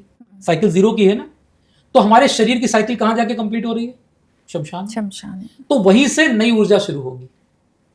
इसीलिए साधकों को एक्सेसिव एनर्जी चाहिए पर डे, ईश्वर न करे, परंतु आप देखोगे 100, 200, 500 लोगों की वहां पे शरीर पहुंच रहे हैं, तो वहां एनर्जी इकट्ठी हो रही है, कॉन्सेंट्रेशन ऑफ एनर्जी है। ऐसे में अगर संभव होता, वो तो पॉसिबल नहीं, वरना मैं आपको बताऊं, अगर संभव होता तो मॉर्चुरी में भी लोग कर सकते थे, क्योंकि जहां भी मृत आत्माएं मौजूद हैं वहां ये एनर्जी ऑलरेडी इकट्ठी है, कॉन्सेंट्रेटेड है, तो it is easier to charge, it is easier to engage. बिल्कुल ऐसे समझिए कि जब कोई चीफ गेस्ट आता है तो कहता है ना, हमारे खूब सारे श्रोता आ गए हैं कि नहीं आ गए, तो वैसे ही जब हम अपनी मैया का आह्वान करते हैं तो मैया के गण भी वहां होने चाहिए ना, खूब सारे जी। तो वहां पे आत्माओं के रूप में सभी मौजूद होते हैं, सभी प्रेत आत्माएं, जब भी बहुत से बेचारे जो अल्प मृत्यु प्राप्त किए हैं उनके प्रेत रूप में, किसी की शुभ आत्माएं भी सब वहां पे कुछ समय के लिए रहती हैं। तो इसलिए आप देखेंगे हमारे बाबा भी वही हैं। हम क्या बोलते हैं, नमामि शमशान निर्वाण रूपम। हम बाबा की भक्ति कहाँ करते हैं? शमशान में। इसीलिए हमारे सभी शक्तिपीठों के बगल में शमशान होना कंपलसरी है। आप देखिएगा हमारे 12 ज्योतिर्लिंग हैं, उनके बगल में क्या है? शमशान। कैलाश जाइए तो आपको लगेगा कि वो बाबा का वो स्थान है जहां पर इतनी एक्सट्रीम एनर्जी है कि आज तक किसी की औकात नहीं हुई कि माउंट कैलाश को चढ़ के दिखाए। कोई पर्वतारोही नहीं चढ़ पाया। माउंट एवरेस्ट चढ़ गए 8,500 मीटर के ऊपर, माउंट कैलाश नहीं चढ़ पाए। आज तक दुनिया का कोई सैटेलाइट मैप, गूगल तक का ये ना बता पाया कि माउंट कैलाश के ऊपर क्या है, उसकी टिप नहीं दिखाई देती। मैंने एक बार पूछा, मैंने कहा मैया ऐसा क्यों होता है? तो बड़े प्यार से उत्तर आया, अपना घर का कमरा कोई दिखाता है खोल करके, मैं क्यों दिखाऊं, अच्छा रहने दो। तो बिल्कुल वैसे ही वो एक सीक्रेट जोन है। आप देखेंगे हमारे जितने 12 ज्योतिर्लिंग हैं उनके बगल में शमशान जरूर है। आप जाइए काशी विश्वनाथ, बगल में मणिकर्णिका घाट, कहीं भी आप जाइए तो हमेशा जहां पे शक्तिपीठ होगा वहां पे घाट निकट होगा, जहां पे शिव होंगे वहां पर शमशान होना जरूरी है, क्योंकि शिव पर शमशान की ही तो भस्म लगाई जाती है। इसीलिए अगर आपको शिव की और शक्ति की साधना करनी है तो शमशान साधना परम आवश्यक मानी गई है। बिना उसके आपकी साधना पूर्ण नहीं हो सकती। अच्छा, तो जैसे अभी आपने कहा वहाँ आत्माएं प्रेत रहते हैं, लेकिन जो हमने सुना है कि जब हम शरीर त्यागते हैं तो हमारी आत्मा निकल जाती है और कुछ दिनों के लिए, शायद 13 दिनों तक के लिए घर में रहती है और उसके बाद फिर अपनी नई जर्नी पे निकल जाती है। correct. तो आपने कहा अभी कुछ आत्माएं शमशान में भी रहती हैं। उसका रीजन है, बहुत से ऐसे हैं जिनकी अकस्मात मृत्यु हो गई, बहुत से ऐसे हैं जो लावारिस हैं, बहुत से ऐसे हैं जिनका दाह करने ना तो बेटा आया ना बेटी आई, हो सकता है पुलिस को या प्रशासन को करना पड़ा, इनकी आत्माएं वहां मौजूद होती है। अच्छा, उन्हें मुक्ति नहीं मिलती? उन्हें मुक्ति नहीं होती, भटक रही होती है, परेशान होती है। बहुत से बेचारे ऐसे हैं जिनका कोई वारिस ही नहीं है, लावारिस हैं, कोई बेचारे ऐसे हैं, इनकी आत्माएं वहां भटकती हैं। अच्छा। तो ऐसे में उनको जो है आशीर्वाद मिलता है देवों के देव महादेव का। आप कह सकते हैं रोज रात में हमारे बाबा का दरबार सजता है वहां, तो इस दरबार में सभी प्रेत भूत आत्माएं आती हैं और बाबा सबको आशीर्वाद देते हैं।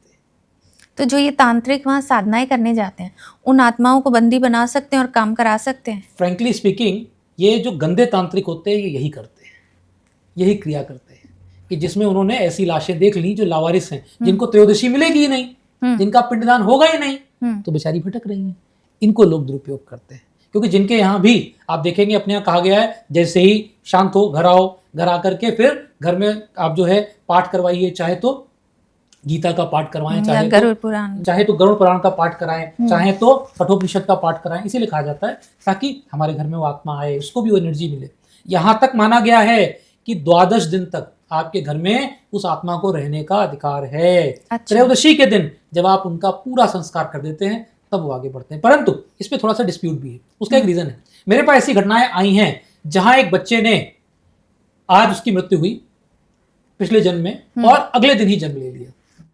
तो ऐसी भी घटनाएं हैं। अच्छा। जहां इमीडिएट बर्थ भी हुआ है, जहां अगले दिन भी बर्थ हुआ है। तो इसलिए अगर आप मुझसे ये कहो कि क्या हर बार 13 दिन वेट करती है, ऐसा नहीं है, ये मैंने चेक किया है। अच्छा, तो क्या ये फैमिली वाले फील कर सकते हैं कि हमारे साथ है जाने वाला इंसान? टू बी वेरी फ्रैंक, करते हैं, कर सकते नहीं है, करते हैं, दे फील इट। वो रात में सपनों में कभी घर में घूमते हुए देखते हैं, बिल्कुल दिखिए। अच्छा, हाँ, कई बार हमें लगता है ना शायद हम मिस कर रहे हैं इसीलिए सपनों में आ रहे हैं। देखिए ह्यूमन साइकोलॉजी भी होती है, मैं उसको डिनाई नहीं करूंगा, बिल्कुल साइकोलॉजिकल भी होता है, बट कभी कभी आप फील कर पाओगे, कभी कभी वो आपको कोई ऐसा रहस्य बता देंगे जिससे आपको एहसास होगा कि नहीं वही आई थी या वही आए थे। अच्छा, तो बिल्कुल इसी होता में एक मैं और प्रश्न आपसे पूछना चाहूँगी कि हमने कहा जाने वाले सपनों में आते हैं, तो उसके पीछे भी कोई मतलब उनका उद्देश्य होता है या एक ह्यूमन साइकोलॉजी है कि भाई देखिए दो आ चीजें गए? हैं, इसके पीछे कभी कभी उद्देश्य भी होता है। जैसे हम मानते हैं कि अगर आपको आपके पूर्वज दिख रहे हैं तो कहीं ना कहीं वो चाहते हैं कि आप उनका सम्मान करें। हो सकता है आपकी कुंडली में पितृदोष बन रहा हो, वो चाहते हैं कि आप आशीर्वाद उनका प्राप्त करें, तो उसके लिए वो चाहते हैं कि आप पूजन करें। पर ध्यान रखिएगा, पूजन में मेरा एक बहुत कठोर नियम है। नियम यह है कि मुझे गुस्सा आता है जब एक थर्ड पार्टी व्यक्ति कहता है कि मैं तुम्हारा पूजन करूंगा तो तुम्हारे पितृ खुश हो जाएंगे। अब ये मेरे भेजे में नहीं घुसता। उसका रीजन है पितृ मेरे हैं, तो मुझसे खुश होंगे कि तुमसे खुश होंगे? सही बात। मेरे पिता है ना, मेरे दादा है ना, मेरे परदादा है ना, तो वो क्या चाहेंगे? मैं आऊं, मैं उनकी प्रिय चीज खिलाऊं। तुम्हारे पूजन करने से अगर वो खुश होने लगे तो फिर तो हो गया। तो ऐसे में अगर आपकी कुंडली में है पितृदोष या आपको अपने पूर्वज दिखाई देते हैं, बिल्कुल परेशान ना हो। जो उनकी प्रिय वस्तु थी उसको आप घर में बनाइए, बना करके खुद भी खाइए और बांटिए। मुझे पूर्ण विश्वास है कि वो उससे प्रसन्न हो जाएंगे। जैसे मैंने सुना है कि कर्मा नाम की चीज़ होती है, जो करेंगे वो भरेंगे। अब हम ये बात कर रहे हैं तांत्रिकों की, और ये गलत तरीके से लोगों को मिसयूज़ कर रहे हैं, उनके ऊपर गलत क्रियाएं कर रहे हैं, तो क्या इन्हें अपने कर्मों का डर नहीं है और इनके साथ आने वाले समय में या अगले जन्म में कुछ ऐसा होता है कि सज़ा मिले ही मिले? कर्म प्रधान विश्व चिराखा, तुलसी बाबा ने कहा है। ऐसे में मैं हमेशा कर्म की प्रधानता को महत्व देता हूँ। बात आती है कि ये जो तांत्रिक हैं, जो कि ऐसे गंदे कर्म कर रहे हैं, किसी को हानि पहुंचा रहे हैं, जान लीजिएगा ऐसे लोगों को पहले तो बहुत ज्यादा दर्दनाक मृत्यु प्राप्त होती है। दूसरा, ऐसे लोगों को अगले जन्म में बहुत गंदी तरह से दंडित किया जाता है। ये कहना कभी कभी तो इन्हें अगले जन्म में नहीं मिलता, उससे पहले इनको मृत्यु लोक से, जो हमारे यहाँ प्रेत लोक है, उसमें बहुत दंड दिया जाता है, माफी नहीं मिलती। मैं अपमान नहीं करूंगा, इस देश के एक बहुत बड़े तांत्रिक हुआ करते थे, मेरे बहुत आदरणीय थे। आदरणीय इसलिए मेरे क्लाइंट भी थे, मुझे बाकायदा फीस देके बुलाया करते थे। एक जमाने में मैंने सुना है कि भारत के प्रधानमंत्री भी उनके सामने खड़े रहते थे, उतनी बड़ी हस्ती थे। जब उनके जीवन का अंतिम समय आया, मुझे कष्ट हो रहा है बताते हुए, बहुत ही उनकी जो मृत्यु थी दर्दनाक थी। क्योंकि मैंने एक बार उनसे कहा था, मैंने कहा महाराज जी बुरा ना मानिएगा, परंतु मुझे ऐसा लगता है कि जो आपने तंत्र साधना की, अगर आपने इसका दुरुपयोग किया होगा तो आपको अच्छी मृत्यु प्राप्त नहीं होगी। अच्छा, क्योंकि मैया सब देखती है, वहां हिसाब सबका होता है। तो इसलिए जो भी तांत्रिक इस तरह की क्रियाएं करता है या करने का दावा भी करता है, आपने अपने गलत कर्माज बना लिए, उसका ब्याज आपको देना पड़ेगा और दंड भोगना पड़ेगा। लेकिन हमने जैसे अब ये कलयुग है, हमने इसमें देखा है कि कुछ लोग जो बहुत ही सच्चाई से सीधेपन से चलते हैं, उन्हें भगवान बहुत कष्ट देते हैं, और जो हर तरीके के कुकर्म कर रहे हैं वो जिंदगी को एंजॉय कर रहे हैं। तो जिंदगी तो उन्होंने अच्छी गुजार ली, तो इसके पीछे क्या गीता रीजन है? में भगवान कृष्ण कहते हैं तप कर राज, राज कर भोग, भोग कर नरक। तो इनके लिए मेरा ये मानना है, क्योंकि पिछले जीवन में इन्होंने तप किया है तो अब इन्हें राज और भोग प्राप्त हो रहा है, परंतु ये भूल जा रहे हैं कि आगे उन्हें नरक मिलेगा। हाँ, ये एक बहुत आपका वैलिड क्वेश्चन है, क्योंकि ऐसे बहुत से लोग हैं जो कहते हैं मैंने जीवन में किसी का बुरा नहीं किया, मैंने कभी जानबूझ के किसी का कुछ नहीं किया, पर गुरुजी मेरे साथ इतना क्यों कष्ट है? उसके दो कारण हैं। पहला कारण है आपका प्रारब्ध, आपके कर्माज। दूसरा, अगर आपने बुरा नहीं किया तो मैं आपसे ये वादा जरूर कर सकता हूं कि आपके बच्चे करियर में सफल होंगे। आपके घर में कष्ट आ सकता है परंतु विपदा नहीं आएगी। आपको समस्याएं आएंगी, मैया हमारी बोलती है हमसे, समस्याएं आएंगी, समस्याएं हिलाएंगी, समस्याएं नहीं गिराएंगी, टूटने नहीं देंगे। तो ये बात है। दूसरा, हाँ ये मैं मानता हूं बहुत से ऐसे लोग हैं जो कुकर्म कर रहे हैं, भ्रष्ट हैं, सामाजिक रूप से भ्रष्ट हैं, आर्थिक भ्रष्ट हैं, परंतु उनको बहुत ज्यादा आर्थिक सुख समृद्धि और संपन्नता दिखती है। परंतु कभी मौका मिले तो एक बार उनके घर जाइएगा, उनके बच्चों की स्थिति देखिएगा। 99.9% मैं गारंटी देता हूं वो अपने बच्चों से बहुत ज्यादा कष्ट में होंगे। यहाँ पे मैं एक बहुत आपको अच्छा एग्जांपल देता हूं।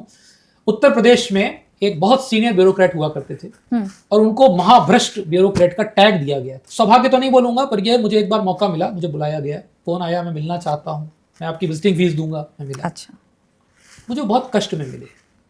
उनके पुत्र पुत्रियों का जीवन बहुत कष्ट में था, सिर्फ वैवाहिक जीवन नहीं, शारीरिक वैवाहिक जीवन बहुत कष्ट में था। उन्होंने मुझसे प्रश्न पूछा, आखिर ऐसा क्यों? तो मैंने बस उनसे कहा, ये अखबार में न्यूज़ पढ़ी आपने अपने बारे में? बोले हाँ मैंने पढ़ी। तो मैंने कहा कभी आपने सोचा कि ये जो आपको टैग मिला, कहीं ना कहीं हो सकता है जाने अनजाने आपने आर्थिक लाभ पाया, उसके लिए आपने किसी गरीब, किसी निर्जीव, किसी निर्दोष को कष्ट भी दिया होगा, आंसुओं से भर गए थे। तो इसलिए ये तो मैं ब्लंटली बोलता हूं कि जितने भी इस तरह के आपको मिलेंगे, ये कष्ट होगा। इसीलिए आप कभी एक चीज ध्यान दीजिएगा, बहुत कड़वा स्टेटमेंट है ये, ज्यादातर आपको वो डॉक्टर जो कि गरीबों का शोषण करके, लाशों को आईसीयू में सड़ा करके बिल बना रहे हैं, वेंटिलेटर पे रख के, पता करिएगा इनके बच्चे सफल डॉक्टर क्यों नहीं बनते जी। सोचिएगा, बहुत बड़ा प्रश्न चिन्ह है ये। तो क्योंकि आप तो इतने ज्ञानी हैं, डॉक्टर हैं, आपका बच्चा आपकी तरह ज्ञानी डॉक्टर क्यों नहीं बन पाया या बन पाई? कहीं ना कहीं कर्मा। क्योंकि जब आप लाश को वेंटिलेटर पर सड़ाते हैं, उस दिन तक कि अगली लाश आने की तैयारी हो, कष्ट होता है, मुझे बहुत कष्ट होता है। पर दुर्भाग्य है कि मेडिकल सिस्टम में कहीं कहीं ऐसे लोग, बहुत से ऐसे नहीं भी हैं, बहुत से आपको ऐसे अच्छे डॉक्टर मिलेंगे जो अपने एथिक्स वैल्यूज से समाज में एक नई कीर्तिमान स्थापित कर रहे हैं। उनके बच्चे देखिए कितने सफल हैं। ये मेरा उत्तर है। मैंने सुना है कुछ पॉलिटिशियंस, बिजनेस टाइकून्स, ये लोग भी बड़े बड़े तांत्रिकों का, स्पिरिचुअल कंसल्टेंट्स जो होते हैं, उनका सहारा लेते हैं अपनी सक्सेस के लिए। तो क्या ये सच है? बिल्कुल सच है और लेना भी चाहिए। उसका रीजन है कि जब आपको सफलता के शिखर पर बैठना है तो आपको अपना सर्वांगीण विकास चाहिए, आपको तंत्र से प्रोटेक्शन भी चाहिए, आपको एनिमीज पर भी जीतना है, आपको अपने कंपेटिटर्स और राइवल्स से आगे भी निकलना है, और साथ में आपको एक स्पिरिचुअल गाइड या मेंटोर भी चाहिए। ऐसे में आप देखेंगे कि हिंदुस्तान के ही नहीं, दुनिया के हर बड़े व्यापारी, हर बड़े सेलिब्रिटीज के पास कोई गाइड, कोई गुरु, कोई मेंटोर जरूर होता है, और इसमें होने में कोई बुराई भी नहीं है। ये बिल्कुल ऐसे है कि अगर आप सफलता पाते हैं तो अपनी लीगल टीम बनाते हैं ना, ऑडिट टीम बनाते हैं ना, तो एक कंसल्टेंट टीम एस्ट्रोलॉजर्स की भी होती है। इसीलिए मैंने हमेशा बोला है कि हमारे यहाँ जेपी मॉर्गन हुए हैं, कहते हैं जेपी मॉर्गन के पास एक टीम ऑफ एस्ट्रोलॉजर थी। अच्छा। तो पैनल था, उस पैनल से वो डिस्कशन करते थे। हमारे यहाँ जब राजा महाराजा होते थे तो आप सोचिए, राजा विक्रमादित्य ने उस जमाने में आचार्य वारामिहिर के अंडर में 2000 आचार्यों की टीम बना रखी थी जिन्होंने पंचांग का निर्माण किया। तो ऐसे में वैदिक काल से ये चीज चली आ रही है। अच्छा, तो ये प्रोटेक्शन भी देता है, क्योंकि कई बार मैंने सुना है कि ये बहुत बड़े आदमी हैं और इनका कोई कुछ बिगाड़ नहीं सकता क्योंकि इन्होंने प्रोटेक्शन ली हुई है, लेना ही पड़ेगा, इनको प्रोटेक्ट किया गया है। देखिए आप देखते हो ना, बड़े लोग जितने सो कॉल्ड समाज के धनाढ़ लोग हैं, वो लोग गनर लेके चलते हैं, पीएसओ लेके चलते हैं। तो पीएसओ तो आपको समाज से बचाएगा, जो एंटी सोशल एलिमेंट है। स्पिरिचुअल प्रोटेक्शन भी तो चाहिए, तो कैसे मिलेगा?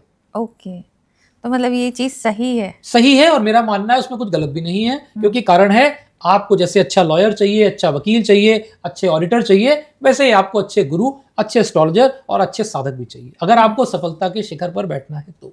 ओके, जैसे हमने नीता अंबानी जी को भी देखा है काफी कुछ करते हुए, बहुत पूजा आदरणीय पाठ, हैं, बहुत तंत्र, सम्मानित मंत्र। हैं हमारे, और हम बहुत सम्मान करते हैं। और सम्मान इसलिए भी करते हैं कि जब भी कभी वो कोई भी पूजन पाठ होता है उसमें बहुत ही शालीनता से, सभ्यता के साथ और बहुत सम्मान करते हुए, सनातन सभ्यता का सम्मान करते हुए, वो पूरा परिवार, आप उस परिवार की मैं आपको बता दूं खासियत, जामनगर में इनका कार्यक्रम हुआ तो वहां पर लोगों को लगा कि नॉनवेज भोजन होगा, वहां पर मदिरा का प्रयोग होगा।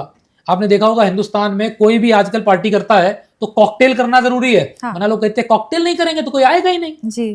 परंतु मुझे लगता है हिंदुस्तान की इस सदी की सबसे बड़ी पार्टी थी वो। हाँ, बिल्कुल। और उसमें ना तो नॉनवेज सर्व किया गया ना लिकर सर्व किया गया। ओके। क्योंकि वो परिवार पूरी तरह से सात्विक है। अच्छा, वो स्पिरिचुअलिटी की वजह से पूरी तरह से। अच्छा, वो नॉर्मली भी नहीं खाते पीते? नहीं। अच्छा। उनकी जीवन शैली का हिस्सा ही नहीं है वो। They are pure, not only in public but by soul, by heart. Okay, अब जैसे इसमें हम एक अलग एग्जांपल ले लें, Vijay Mallya ji. Vijay Mallya ji lifestyle completely different. Vijay Mallya ji के बारे में मैंने टाइम्स ऑफ इंडिया में लिखा था, is the king of good times going to suffer the bad days. मैंने उनके बारे में भविष्यवाणी दी थी कि बहुत जल्दी लाल रंग की किंगफिशर एयरलाइंस उनको बर्बाद कर देगी। और जैसा आपने कहा कि कहीं ना कहीं उनका जो लाइफस्टाइल था, वो लाइफस्टाइल में आप आध्यात्म पूजा पाठ को बिल्कुल नहीं देखते, तो शायद उसका दुष्प्रभाव भी उनके जीवन में देखने को मिला है। ओके। ग्रहों का भी असर है, ऐसा नहीं है कि ग्रहों का असर नहीं है, परंतु ग्रहों का असर तो अंबानी जी पे भी आता है। तो वो कैसे प्रोटेक्ट हो रहे हैं, कुछ तो सीक्रेट है ना। तभी मैंने कहा बहुत आदरणीय है, बहुत सम्मानित है जी। ठीक है, आपने बहुत अच्छी तरीके से हमें तंत्र, ब्लैक मैजिक इसको समझा दिया बिना डरे कि ये कुछ भी डरने की चीज़ नहीं है। इसको समझिए और अपनी प्रोटेक्शन के लिए, अपने बिल्कुल। भले के लिए यूज़ कीजिए। Thank you. अब इसके साथ ही हमारे जो व्यूअर्स हैं कहीं ना कहीं मुझे क्वेश्चंस भेजते रहते हैं कि पूछिए, तो मैंने उसमें से 8 से 10 क्वेश्चन उठाए हैं जो हम एक रैपिड फायर की तरह लेंगे। आप हमें उनके आंसर बिल्कुल, दीजिए। बहुत अच्छा लगेगा। जी, पहला क्वेश्चन है, जैसे हमने सुना है, आपने भी सुना होगा कि रात को अगर घर से बाहर निकल रहे हैं तो मीठा खाकर ना जाएं, वो चिपक जाते हैं, बाल खोल कर ना जाएं, कुछ नेगेटिव एनर्जीज पकड़ लेते हैं। क्या ये सच है? हाँ जी, कहीं हद तक ये सच है, क्योंकि कारण क्या है कि अगर माताएं बहनें गुजर रही हैं प्रेगनेंसी से या फिर उस दौर से जबकि उनका मेंस्ट्रुअल साइकिल चल रहा है, तो फिर अगर वो बाल खोल के निकल रही हैं तो खतरा है कि आत्माएं उनकी तरफ आ सकती हैं। दूसरी बात, मीठा खाकर इसलिए मना करते हैं क्योंकि हम मानते हैं कि प्रेतों को मीठा बहुत अच्छा लगता है और उनको स्मेल यानी एसेंस बहुत अच्छी लगती है, एस्टर, इसीलिए कहीं कहीं परफ्यूम लगा के निकलना भी मना किया जाता है। लेकिन हम ये कहते हैं कि कुछ भी हम शुभ काम के लिए जा रहे हैं तो भी मीठा खा के जाइए। बिल्कुल, पर रात को 12 बजे तो शुभ काम करने नहीं जा रहे ना। जी, लेकिन सपोज फ्लाइट है, फिर हम रात को निकल रहे हैं। बिल्कुल निकलिए, आप निकलिए, तो मेरा कहना है आप बढ़िया सी मिश्री खाइए और मिश्री के साथ में थोड़ी सी सौंफ भी खा लीजिए और सौंफ के साथ में 2 लौंग के जोड़े भी मुंह में रख लीजिए, कोई असर नहीं होगा। अच्छा, ओके। कुछ लोग एंटीक्स रखते हैं, कुछ लोग सेकंड हैंड चीज़ें खरीद के ले आते हैं, कुछ हमें गिफ्ट आइटम्स आते हैं, हमें नहीं पता उनकी क्या एनर्जीज हैं, तो क्या उनमें भी पॉजिटिव और नेगेटिव एनर्जीज होती हैं? बिल्कुल होती हैं, और ऐसी चीजों की नेगेटिव एनर्जी को हटाने के लिए सबसे अच्छा तरीका है कि उसके बगल में थोड़ा सा कपूर और हींग रख दीजिए। अच्छा। अगर कोई कपड़ा है तो उसको धो दीजिए कपूर से, थोड़ा सा उसमें एलम यानी फिटकरी डाल के धो दीजिए, आप देखेंगे कि सारी नेगेटिविटी हट जाएगी। जी, नेक्स्ट हमारा है, इंडिया में आज भी कोई ऐसी जगह है जहाँ सिर्फ तंत्र की ही प्रैक्टिसेस होती हैं और बड़ी बड़ी साधनाएं की जाती हैं? कामरूप कामाख्या मैया का जो गुवाहाटी में कामरूप कामाख्या मंदिर है, वहां आज भी तंत्र की ही साधना होती थी, होती है और होती रहेगी। तो वहाँ पे एक नॉर्मल इंसान जा सकता है और उसको बिल्कुल कोई जा सकता हार्म है, नहीं है? कोई हार्म नहीं है। आप जाइए, मैया को प्रणाम करिए, दर्शन करिए, आ जाइए, कौन सी समस्या। जी। देखिए, समस्या फिर वही आती है, विचार, हमारे थॉट्स, हम नेगेटिव सोच के ही क्यों जा रहे हैं। जी। ये तो वही बात हो गई कि आप थाने जा रहे हैं तो ये मान के क्यों चल रहे हैं कि आपके खिलाफ मुकदमा है। हो सकता है अपनी माता जी से मिलने जा रहे हो, वो थाने में दरोगा हो, कौन सी बड़ी बात है। ये अर्थ हमने गलत बना दिए ना। किसी ने कह दिया कचहरी जा रहे हैं तो अभी तक क्यों जा रहे हो भैया, अरे भाई अपने भैया से मिलने जा रहे हैं, मेरे भैया जज हैं। जी। विचार पॉजिटिव रखिए, कुछ नहीं बुरा होगा। वशीकरण क्या चीज़ है? क्या ये रियलिटी में होता है या सिर्फ एक मिथ है? वशीकरण होता है, क्योंकि वशीकरण के बारे में रुद्रयामल तंत्र में, सिद्ध कुंजिका स्तोत्र में लिखा है और स्वयं देवों के देव महादेव ने मैया को बताया है। वशीकरण होता है, परंतु वशीकरण के आड़ में मूर्ख बनाया जाता है। मतलब कह दिया जाता है 17 घंटे वशीकरण, 100 घंटे वशीकरण, 3 घंटे वशीकरण, ये ले आओ, किसी के अंडरगारमेंट्स ले आओ, किसी के वस्त्र ले आओ, किसी का सामान ले आओ। क्या बकवास है। अगर ऐसे वशीकरण हो सकता तो मेरा एक ही कहना है, बता दो जेलेंस्की को पुतिन का वशीकरण कर लेंगे, बता दो ईरान को ट्रंप का वशीकरण कर लेंगे। इसी में अभी आपने भी एक स्टेटमेंट दी थी कि किसी एस्ट्रोलॉजर ने कहा है या जो भी प्रैक्टिस करते हैं कि मैं ट्रंप का भी वशीकरण कर सकती हूँ, और आपने कहा है आप करके दिखाइए, 1 करोड़ का चेक मैं दूंगा, ओपन चैलेंज है। बिल्कुल, मैं इस बात को आपके चैनल से बोलना चाहूंगा कि मेरे पास एक जानकारी प्राप्त हुई है कि हिंदुस्तान में एक ऐसी विदुषी मौजूद हैं जिनका दावा है कि वो डोनाल्ड ट्रंप का वशीकरण कर सकती हैं, वो पाकिस्तान का वशीकरण कर सकती हैं, पाकिस्तान को खत्म कर सकती हैं।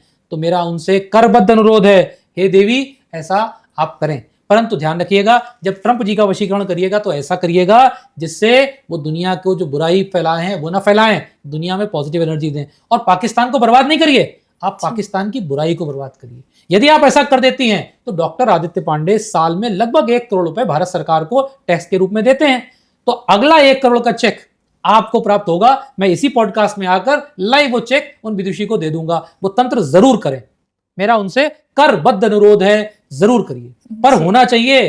तंत्र के आड़ में मूर्ख ना बनाइएगा, क्योंकि आप तंत्र के नाम पे पब्लिक को डरा रहे हैं, वहम फैला रहे हैं और ऐसी बातें कर रहे हैं जो कि प्रैक्टिकली ना तो पॉसिबल है और ना कि हो पाएगी। क्योंकि अगर तंत्र हो जाता तो दुनिया के सारे युद्ध बंद हो जाते। आर्मी को 10 मीटर पीछे कर दो, तांत्रिकों को भारत पाकिस्तान बॉर्डर खड़ा कर दो, फूंक दें। सही बात। आपको लगता है ईरान में मौलाना नहीं है, तांत्रिक नहीं है? अरे खत्म कर दो, बेकार दुबई पे और सऊदीया पे अमेरिका पे मिसाइल तान रहे हो, सारे तांत्रिकों को खड़ा करो, स्वाहा, खत्म। जी। तंत्र का इतना ज्यादा मजाक ना बनाया जाए। ये मजाक बना दिया है, मखौल बना दिया है तंत्र का। तंत्र एक ज्ञान है, ज्ञान का सदुपयोग करिए। तो आपके हिसाब से ये सिर्फ वायरल होने की टेक्निक ये है? सिर्फ वायरल होने के लिए ऐसे छोटे और गंदे मजाक हैं जो कि जनता के भाव के साथ, विचारों के साथ और श्रद्धा के साथ है। और सबसे ज्यादा सनातन का अपमान है कि आप तंत्र का मजाक बना दिया आपने। क्या किसी इंसान की एनर्जी को घर बैठे अफेक्ट कर सकते हैं? जैसे अभी हमने वशीकरण की बात की, बहुत दावा किया जा रहा है कि फ़ोन पे फ़ोटो दिखा दीजिए, फ़ोटो ले आइए, या जैसे अभी आपने कहा था बाल ले आइए, कपड़े ले आइए, तो हम वशीकरण कर देंगे। ये पॉसिबल है? पहली बात तो फोन पर वशीकरण नहीं होता।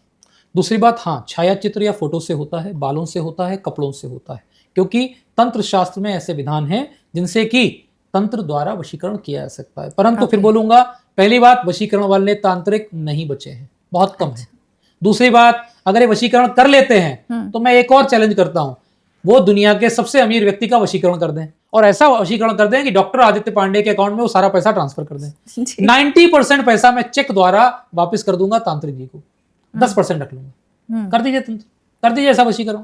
जी, अगला क्वेश्चन है, हम तंत्र की बात करें तो एक आम इंसान को तंत्र के बारे में क्या चीज़ें समझनी चाहिए कि तो ये समझ आ सके कि ये गलत चीज़ है और हमें इससे दूर रहना चाहिए? बहुत अच्छा प्रश्न है। सबसे पहले तो आम आदमी को चाहिए कि वो किसी के द्वारा स्पेशली आपके लिए तैयार किया हुआ खाना या सामान ग्रहण न करे, क्योंकि तंत्र ज्यादातर बाहरी व्यक्ति नहीं करेगा, आपके अपने सो कॉल्ड प्रिय करेंगे। जहां विश्वास है वही विश्वासघात है। तो इसलिए अगली बार आपको भी प्रसाद के रूप में सबसे ज्यादा चीजें आती हैं। प्रसाद प्राप्त होता है, एक टुकड़ा प्रसाद का धरती माँ को दे दें और कहते हैं हे माँ आपको अर्पण है, फिर आप उसका भोग कर लें। दूसरा, अगर आपको कोई ऐसा व्यक्ति है जो आपको सस्पिशियस लगता है, कपड़े वगैरह गिफ्ट करता है, उस कपड़े को घर लाइए और तुरंत फिटकरी से धो दीजिए। और अगर बहुत अच्छा तरीका तो ये है कि वो सामान लाइए और रास्ते में किसी गरीब को दान कर दीजिए, और दान करते समय थोड़ा सा कपूर रख दीजिएगा ताकि वो ऊर्जा उस गरीब को भी परेशान ना करे। ओके, ये बहुत सरल तरीका है जिससे आप बच सकते हैं। तीसरा, कोशिश करें अपने गुरु, अपने इष्ट की पूजा करें सच्चे मन से, आपके ऊपर कोई तंत्र नहीं होगा। ओके, और ये हम पता कैसे करें कि ब्लैक एनर्जी है या नेगेटिव एनर्जी है? क्योंकि आजकल लोगों को वहम भी हो गया है, किसी भी तरीके की कोई प्रॉब्लम आती है तो बोल देते हैं अरे किया कराया है, वो हमसे जलता है। और इतने लोग हो गए हैं कि अगर वो किसी के पास चले गए, वो कहते हैं आपके अपने ने ही कुछ कराया है, आपके ऊपर तो आपके अपने दुश्मन बन बैठे हैं। तो कैसे समझें? बहुत सही बात पूछी, ये बहुत कॉमन हो रहा है। इसके लिए हमारे पास एक साइंटिफिक डिवाइस है जिसे हम कहते हैं ऑरा स्कैनर, जिस पे हाथ रख करके हम बता सकते हैं आपके चक्रास में नेगेटिविटी है कि नहीं। अगर है तो उसका सोर्स क्या है, मेल है, फीमेल है, रिलेटेड है, नॉन रिलेटेड है, सब निकल आता है। दूसरा, पहले एक दिमाग में ये भी आता है कि कहीं साइकोलॉजिकल फियर तो नहीं है। इसको चेक करने के 3-4 बहुत सरल तरीके। आपको याद होगा बचपन से हम लोग, माताएं बहनें हमारे यहाँ नमक और राई और उसके साथ लाल मिर्च प्रयोग करती थी। आज भी आप कर सकते हैं अपने घर में, अपने सर पर से लाल मिर्च घुमा करके उसको जलाइए, चाहे गैस पे जलाइए चाहे अग्नि में दीजिए। अगर मिर्चा की भस नहीं आती है तो 99% आपके ऊपर ब्लैक मैजिक या नेगेटिव एनर्जी है। और अगर मिर्चा की भस आती है तो आप बिल्कुल फ्री हो जाइए, कोई टेंशन की बात नहीं। दूसरा, अगर घर में अच्छी खासी चल रही तुलसी जल जाती है, अचानक पौधे के टिप काले पड़ने लगते हैं, अब इसका गर्मी से लेना देना नहीं जी। कि गर्मी हो गई इसलिए। तीसरा, अगर घर में अचानक आपको 50,000 60,000 लाल चींटियां या काली चींटियां दिखती हैं तो खतरा है कि आपके यहाँ नेगेटिव एनर्जीज हैं। अच्छा, बाकी बहुत जगह ये बात आपकी सच है, लोग वहम भी रखते हैं। तो देखिए भारतवर्ष है, यहाँ पर जब व्यक्ति सड़क पे गिर जाता है गड्ढे में गिर के, तो वो ये नहीं कहता कि नगर निगम की गलती से गड्ढा हुआ है, वो कहता है आज मेरे ग्रह खराब होंगे इसलिए मैं गिर गया। तो इसलिए मेरा ये मानना है कि कृपा करके हर बार ग्रहों को दोष ना दें, हर बार तंत्र वहम ना लाएं। तो इससे कैसे बचा जाए? सपोज हमें पता चल गया हमारे ऊपर कुछ नेगेटिव एनर्जी है, उसके बाद उपाय हैं, डिपेंड करता है। उपाय भी अलग अलग तरह के हैं। हम मंत्र से उपाय करते हैं, हम साधना से उपाय करते हैं, हम आपको भोज पत्र पर जागृत किए हुए यंत्र दे देते हैं, हम आपसे कहते हैं आप फिटकरी के पानी से नहाना शुरू कर दीजिए। हम आपके लिए जाप और पूजन और हवन करते हैं। हमारे पास तो लाइव पूजन की व्यवस्था है। दुनिया में मैं शायद इकलौता ऐसा ज्योतिषी हूं जो सारा पूजन लाइव करवाते हैं। हमारे पूजन में हम लॉगिन आईडी पासवर्ड यजमान को दे देते हैं, आपका नाम आपका गोत्र बोला जाता है, और आचार्य जो मंत्र बोलते हैं कॉलर माइक पे बोलते हैं ताकि एक एक मंत्र आपको सुनाई दे। आप दुनिया के किसी भी कोने में बैठे हो, आपका लाइव पूजन हम करवाते हैं। अच्छा, खाली वीडियो रिकॉर्डिंग नहीं भेज देते कि एक ही पूजन की रिकॉर्डिंग 4 लोगों को भेज दी। अच्छा, हाँ, आजकल ये एप्स बहुत आ गए तभी तो मैंने जवाब दिया कि हाँ घर बैठे पूजा और एआई से वो नाम बोल दिया गया थोड़ी देर के लिए, वो नहीं होता। हमारे यहाँ सारा लाइव होता है। हम बाकायदा एक बहुत रेप्यूटेड कैमरा कंपनी का सेटअप यूज करते हैं और एक बहुत रेप्यूटेड नेटवर्क टेक्नोलॉजी यूज करते हैं, जिसमें लाइव पूरा पूजन आपको दिखाते हैं। ओके, तो वो हमारे लिए अच्छा रहता है, फ्रूटफुल रहता है। सात्विक तरीका है पूजन से, मंत्रों से सब कष्ट दूर किए जा सकते हैं। कोई ऐसी पैरानॉर्मल एक्टिविटी या कोई ऐसा तंत्र जिसने आपको भी बड़ा परेशान किया और आप भी देख के मतलब सरप्राइज हो गए हो कि ये कैसे हुआ है? ऐसी बहुत सारी घटनाएं हैं जिनमें मैंने पैरानॉर्मल एक्टिविटीज़ को फील किया है और देखा है। परंतु हाँ, मुझे एक घटना याद है जिसमें मेरे पास एक मिलिट्री के जवान थे। मैं उनका नाम भी नहीं खोलूँगा और पद नहीं खोलना चाहूँगा गोपनीयता के कारण, क्लाइंट प्रोटोकॉल में। एक बहुत सीनियर पोस्ट पे थे वो मिलिट्री में, और उनके पत्नी को ऊपर जो है आत्मा का प्रवेश था। तो हालत ये हुई कि उन जनाब ने सोचा कि हम तो मिलिट्री के हैं, बढ़िया शरीर गटकाठी था, तो उन्होंने पत्नी जी को घसीटना चाहा। तो उनकी पत्नी ने उनको एक तमाचा मारा जिससे कि उनका जबड़ा हिल गया, और उनको जो धक्का दिया तो उन्हें ऐसा एहसास हुआ कि कोई बहुत ज्यादा ताकतवर, जबकि उनकी पत्नी एक कैरी बदन की थी, उनको फेंक दिया दूर। तो महाराज उसका बाय चांस सीसीटीवी लगा था तो फुटेज लेके आए थे मेरे पास। बोले मैं वर्दी में खड़ा था, मुझे धक्का मार दिया, मैं गिर गया। तो मैंने कहा कि तुमसे किसने कहा था कि तुम जो है प्रेत आत्माओं के साथ ऐसे खेल खेलो? बोले क्या प्रेत आत्मा इतनी ताकतवर होती हैं? तो बाकायदा जब हमने पूजन किया, उपाय किया, उस समय साक्षात वो सामने आ गए थे। तो महिला के मुख से आवाज पुरुष की आ रही थी। तो बाकायदा तभी मुझे रहस्योद्घाटन हुआ था। हुआ क्या कि जब उसको मैया के आशीर्वाद से हमने उनसे कहा कि आप चलिए, आप अपने लोग जाइए, तो हमसे बोले हमें अपनी मैया के यहाँ ले जाओ। तो हमने कहा ले जाएंगे, चलो। तो हमने कहा चलो कलकत्ता चलोगे? बोले नहीं कलकत्ता नहीं, हमको मेहंदीपुर ले जाओ। तो हमने कहा एक तमाचा मारेंगे तुमको, मेहंदीपुर में कहाँ है मेरी मैया? तब मुझे पहली बार ये रहस्योद्घाटन हुआ कि मेहंदीपुर दरबार में भी मेरी मैया का अड्डा है। अच्छा। हाँ, ये मेरे लिए भी एक नई घटना थी, मुझे याद आ रहा है, और मेरे लिए इसलिए सरप्राइजिंग था ये कि अच्छा उसको मालूम था, तो बोला मेहंदीपुर हमको छुड़वा दीजिए। तो फिर खैर मैया के आशीर्वाद से उनको जो है मेहंदीपुर ससम्मान दरबार में हाजिरी के लिए भेज दिया गया। तो उसके बाद से वो बिल्कुल फिट हैं। एक घटना मुझे ये याद है, और एक दूसरी घटना मुझे याद है, एक बहुत सीनियर अधिकारी थे कानपुर नगर में प्रशासन में, तो वो उनकी पत्नी जी के ऊपर आते थे। तो एक बार उन्होंने हमसे बड़ा बढ़िया प्रश्न पूछा। हमसे बोले ये बताइए पंडित जी, ऐसा नहीं हो सकता है कि जो है इन आत्माओं को किसी एक जगह रोक दिया जाए? हमने बिल्कुल हो सकता है। आप लोग चूंकि प्राधिकरण में हैं तो आप ऐसा करें कि जैसे आप पत्रकारपुरम बनाते हैं, आप आर्मी वालों के लिए जगह बनाते हैं, एक आप भूत नगर बना दीजिए। वहां पे हम सब लोग जाकर के भूतों को रहने की जगह दे दिया करें। जी, उनको भी घर मिल जाएगा। हाँ, उनको भी एक स्थान दे दीजिए जी, तो अच्छा सही लगेगा। बात है। अब मैं आपसे कुछ जो अब हमारे करंट अफेयर्स हैं, काफ़ी फेमस लोग हैं और काफ़ी कंट्रोवर्सीज हुई हैं, तो उन कंट्रोवर्सीज पे मैं जानना चाहूँगी, क्योंकि आप कुंडली स्पेशलिस्ट भी हैं और बड़े बड़े लोगों की कुंडली देखी है। तो जो अभी लेटेस्ट एक हमारे वो हैं पॉलिटिशियन मुलायम सिंह यादव, उनके बेटे थे, उनकी डेथ हुई है, आपने भी सुना होगा, प्रतीक यादव जी। तो थोड़ा सा आप विस्तार से उनके बारे में बताइए कि ऐसी क्या उनकी कुंडली थी कि इतने फेमस फादर थे, उसके बाद भी उनकी कभी अपने फादर से नहीं बनी, उनकी फैमिली लाइफ बहुत डिस्टर्ब रही और उन्होंने कभी भी पॉलिटिक्स में आने के लिए नहीं सोचा, और जो डिमाइस भी हुआ वो भी सडन था। तो थोड़ा आप इस पे एक्सप्लेन कीजिए। पहली बात तो ये परिवार मुझसे बहुत पहले से जुड़ा हुआ है। ठीक है, ये कुंडलियाँ मेरे पास हैं, और अपर्णा जी और प्रतीक जी दोनों ही मेरे पास मिले हुए हैं मुझे, तो इसलिए मैं उनके पर्सनल लाइफ के बारे में कोई कमेंट नहीं करूंगा। ठीक है, मुझे मालूम सब कुछ है पर मैं कमेंट नहीं करूंगा क्योंकि क्लाइंट प्राइवेसी प्रोटोकॉल। राइट। दूसरी बात, प्रतीक यादव जी की कुंडली में शनि भगवान जी की महादशा आई थी लास्ट ईयर। जब आई थी तो उसी समय हमने वार्निंग दे दी थी कि इनका मार्केश बन रहा है, तो खतरा बन रहा है। जहां तक बात आती है कि वो उनके पिताजी से नहीं बनी, मुझे नहीं लगता पिताजी से नहीं बनती थी, पिताजी से बनती थी। हालांकि राजनीति में उनका कोई इंटरेस्ट नहीं था, क्योंकि उनकी जो कुंडली है उसमें he was a businessman, he was a health conscious person. वो अपने स्वास्थ्य को लेके, और आई डोंट नो आपको जानकारी है या नहीं, बट वो पशुओं को बहुत प्रेम करते थे, पशु पक्षियों के लिए। एक बार तो उनके यहाँ सांप निकल आया था, उन्होंने सांप को भी अपना एक कवर पहन के सांप को हाथ में रख के बहुत समय तक संभाला, उन्हें ये लगा कि सांप घायल ना हो जाए। तो वो इतना प्रेम करते थे रेप्टाइल से, पशु पक्षियों से, वो था। दूसरी बात आती है कि उनकी पर्सनल लाइफ, तो पर्सनल लाइफ में मैं इसलिए नहीं जाऊंगा बिकॉज कारण है कि वो उनका पर्सनल मैटर है, I will not go into that. But हाँ, ये मैं जरूर कह सकता हूं कि एक शानदार लव मैरिज थी, एक शानदार पेयर था, और राजनीति से उनका कोई लेना देना न था, न मुझे लगता है उनका इंटरेस्ट था। इवन अपर्णा जी का तो इंटरेस्ट फिर भी कुछ हद तक है, तो हाँ, और वो बहुत सक्रिय भी हैं, और आगे भी उनका भविष्य मुझे उम्मीद है कि उज्जवल रहेगा। परंतु जहां तक बात है प्रतीक जी की, he was least interested in that. हाँ, ये जरूर है कि प्रतीक जी की जो अकस्मात ये घटना हुई है, इसकी भविष्यवाणी हम ऑलरेडी कर चुके थे, ये खतरा हम ऑलरेडी बता चुके थे। तो इसलिए आप कह सकते हैं कि शायद हम लोग उसके लिए बहुत शौक, तो बिल्कुल ऑब्वियसली मुझे भी लगा, सबको लगा है और लगना भी चाहिए, परंतु यह है कि हम इसके लिए डरे हुए थे पहले से। तो इसको क्या प्रोटेक्ट नहीं किया जा सकता था? मृत्यु का कोई उपाय नहीं है। Death is fixed. जिस दिन मौत का उपाय मिल गया, बुरा ना मानिएगा, दुनिया के अमीर लोग मरना बंद हो जाएंगे। सच बात है। जितने पावरफुल लोग हैं क्या वो मरेंगे फिर? वो कहेंगे हमने तो मृत्यु को जीत लिया, हम ही मृत्युंजय हो गए? नहीं, मृत्युंजय एक ही है, महामृत्युंजय कंट्रोल करने वाले अधिष्ठाता, मेरे देवों के देव महादेव। मृत्यु की डेट फिक्स है, वो आप रोक नहीं पाएंगे, उसका कोई इलाज नहीं है।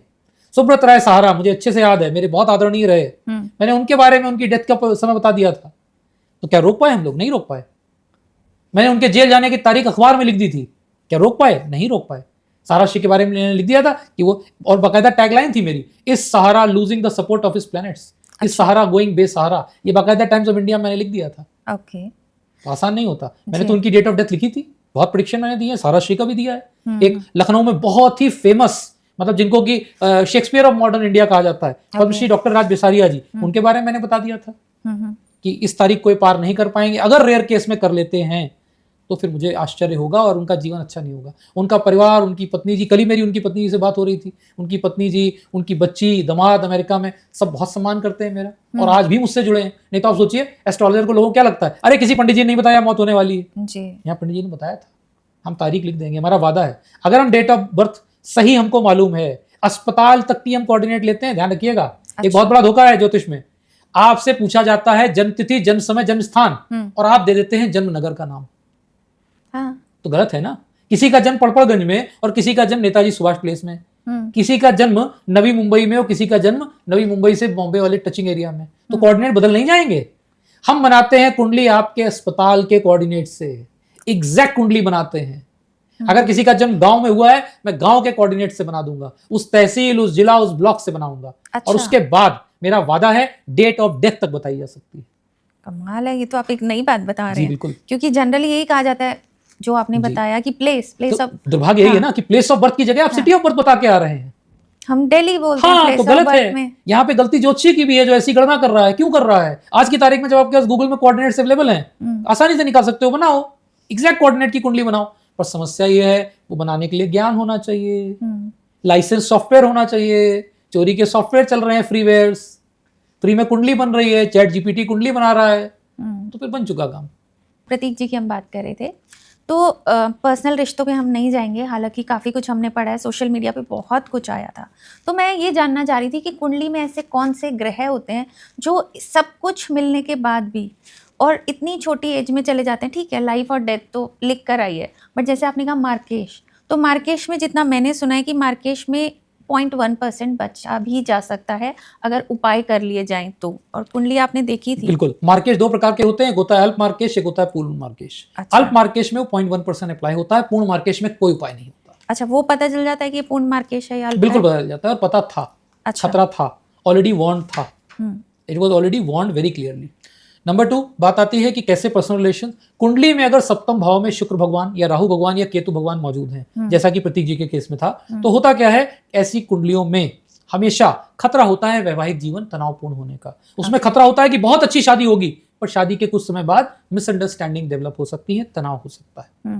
परंतु ये कहना कि जिस समय मुझे याद है एक प्रेडिक्शन लोगों ने देना शुरू कर दिया था कि क्या अपर्णा और प्रतीक का डिवोर्स हो जाएगा, मैंने कहा बिल्कुल नहीं हो सकता। अच्छा। ये बिल्कुल वैसे है जैसे अभी पीछे खबर उड़ी थी ऐश्वर्या राय और अभिषेक बच्चन का डिवोर्स होने वाला है, मैंने कहा नहीं हो सकता। आज से 18 साल पहले का मेरा एक वीडियो है, इंटरनेट की दुनिया में जब लोगों को ईमेल का फुल फॉर्म नहीं पता था, उस जमाने में doctor Aditya Pandey online astrology में थे। अच्छा। और तब का प्रेडिक्शन पड़ा है कि ऐश्वर्या राय और अभिषेक बच्चन की शादी आराम से चलेगी। ओके। उनका तो ये भी कहा गया था कि ग्रे डिवोर्स हो गया, तब तक तो ये भी नहीं पता था कि ये होता गया। सब कहानियां हैं, सब कथाएं हैं, सब कहानियां हैं। ओके। क्योंकि देखिए ऐसा होता है, किसी के व्यक्तिगत जीवन के बारे में इतना डिटेल में ज्ञान दे देना दुर्भाग्य है कि ऐसे बहुत से विद्वान विदुषी घूम रहे हैं जो ज्ञान दे रहे हैं, और ऐसे बहुत विद्वान मीडिया वाले हैं जो ज्ञान दे रहे हैं। परंतु मेरा एक ही कहना है, जिस दिन शायद हम ऑफिशियली उनसे सुन लेंगे उस दिन हम मानेंगे, तब तक हम तो नहीं मानेंगे। जी जी जी। एक हम और आते हैं, आजकल एक बहुत फेमस हो रहे हैं सीएम थालापति विजय, अभी चीफ मिनिस्टर बने हैं तमिलनाडु के। ऑलरेडी बहुत फेमस थे और पॉलिटिक्स से दूर दूर तक कोई नाता नहीं था। तो आपने कुंडली देखी है उनकी, ऐसा क्या कुंडली में है कि उस एरिया में भी सक्सेस मिली, सडन पॉलिटिक्स में आए और आते ही छा गए? विजय थलपति जी की अगर बात करें तो मैंने जनवरी 2026 में भविष्यवाणी की थी कि साल है राजा का, नए राजा आने वाले हैं, नए नए यंग चेहरे आएंगे, ऐसे चेहरे आएंगे जिनका राजनीति से कोई लेना देना नहीं था। आप देखेंगे विजय थलपति जी बिल्कुल वैसे ही हैं। मास्टर नंबर 22, 22 जुलाई को उनका जन्म है, जो हमारे पास डेटा है। As per the master number 22, ऐसा व्यक्ति लगन का पक्का होता है।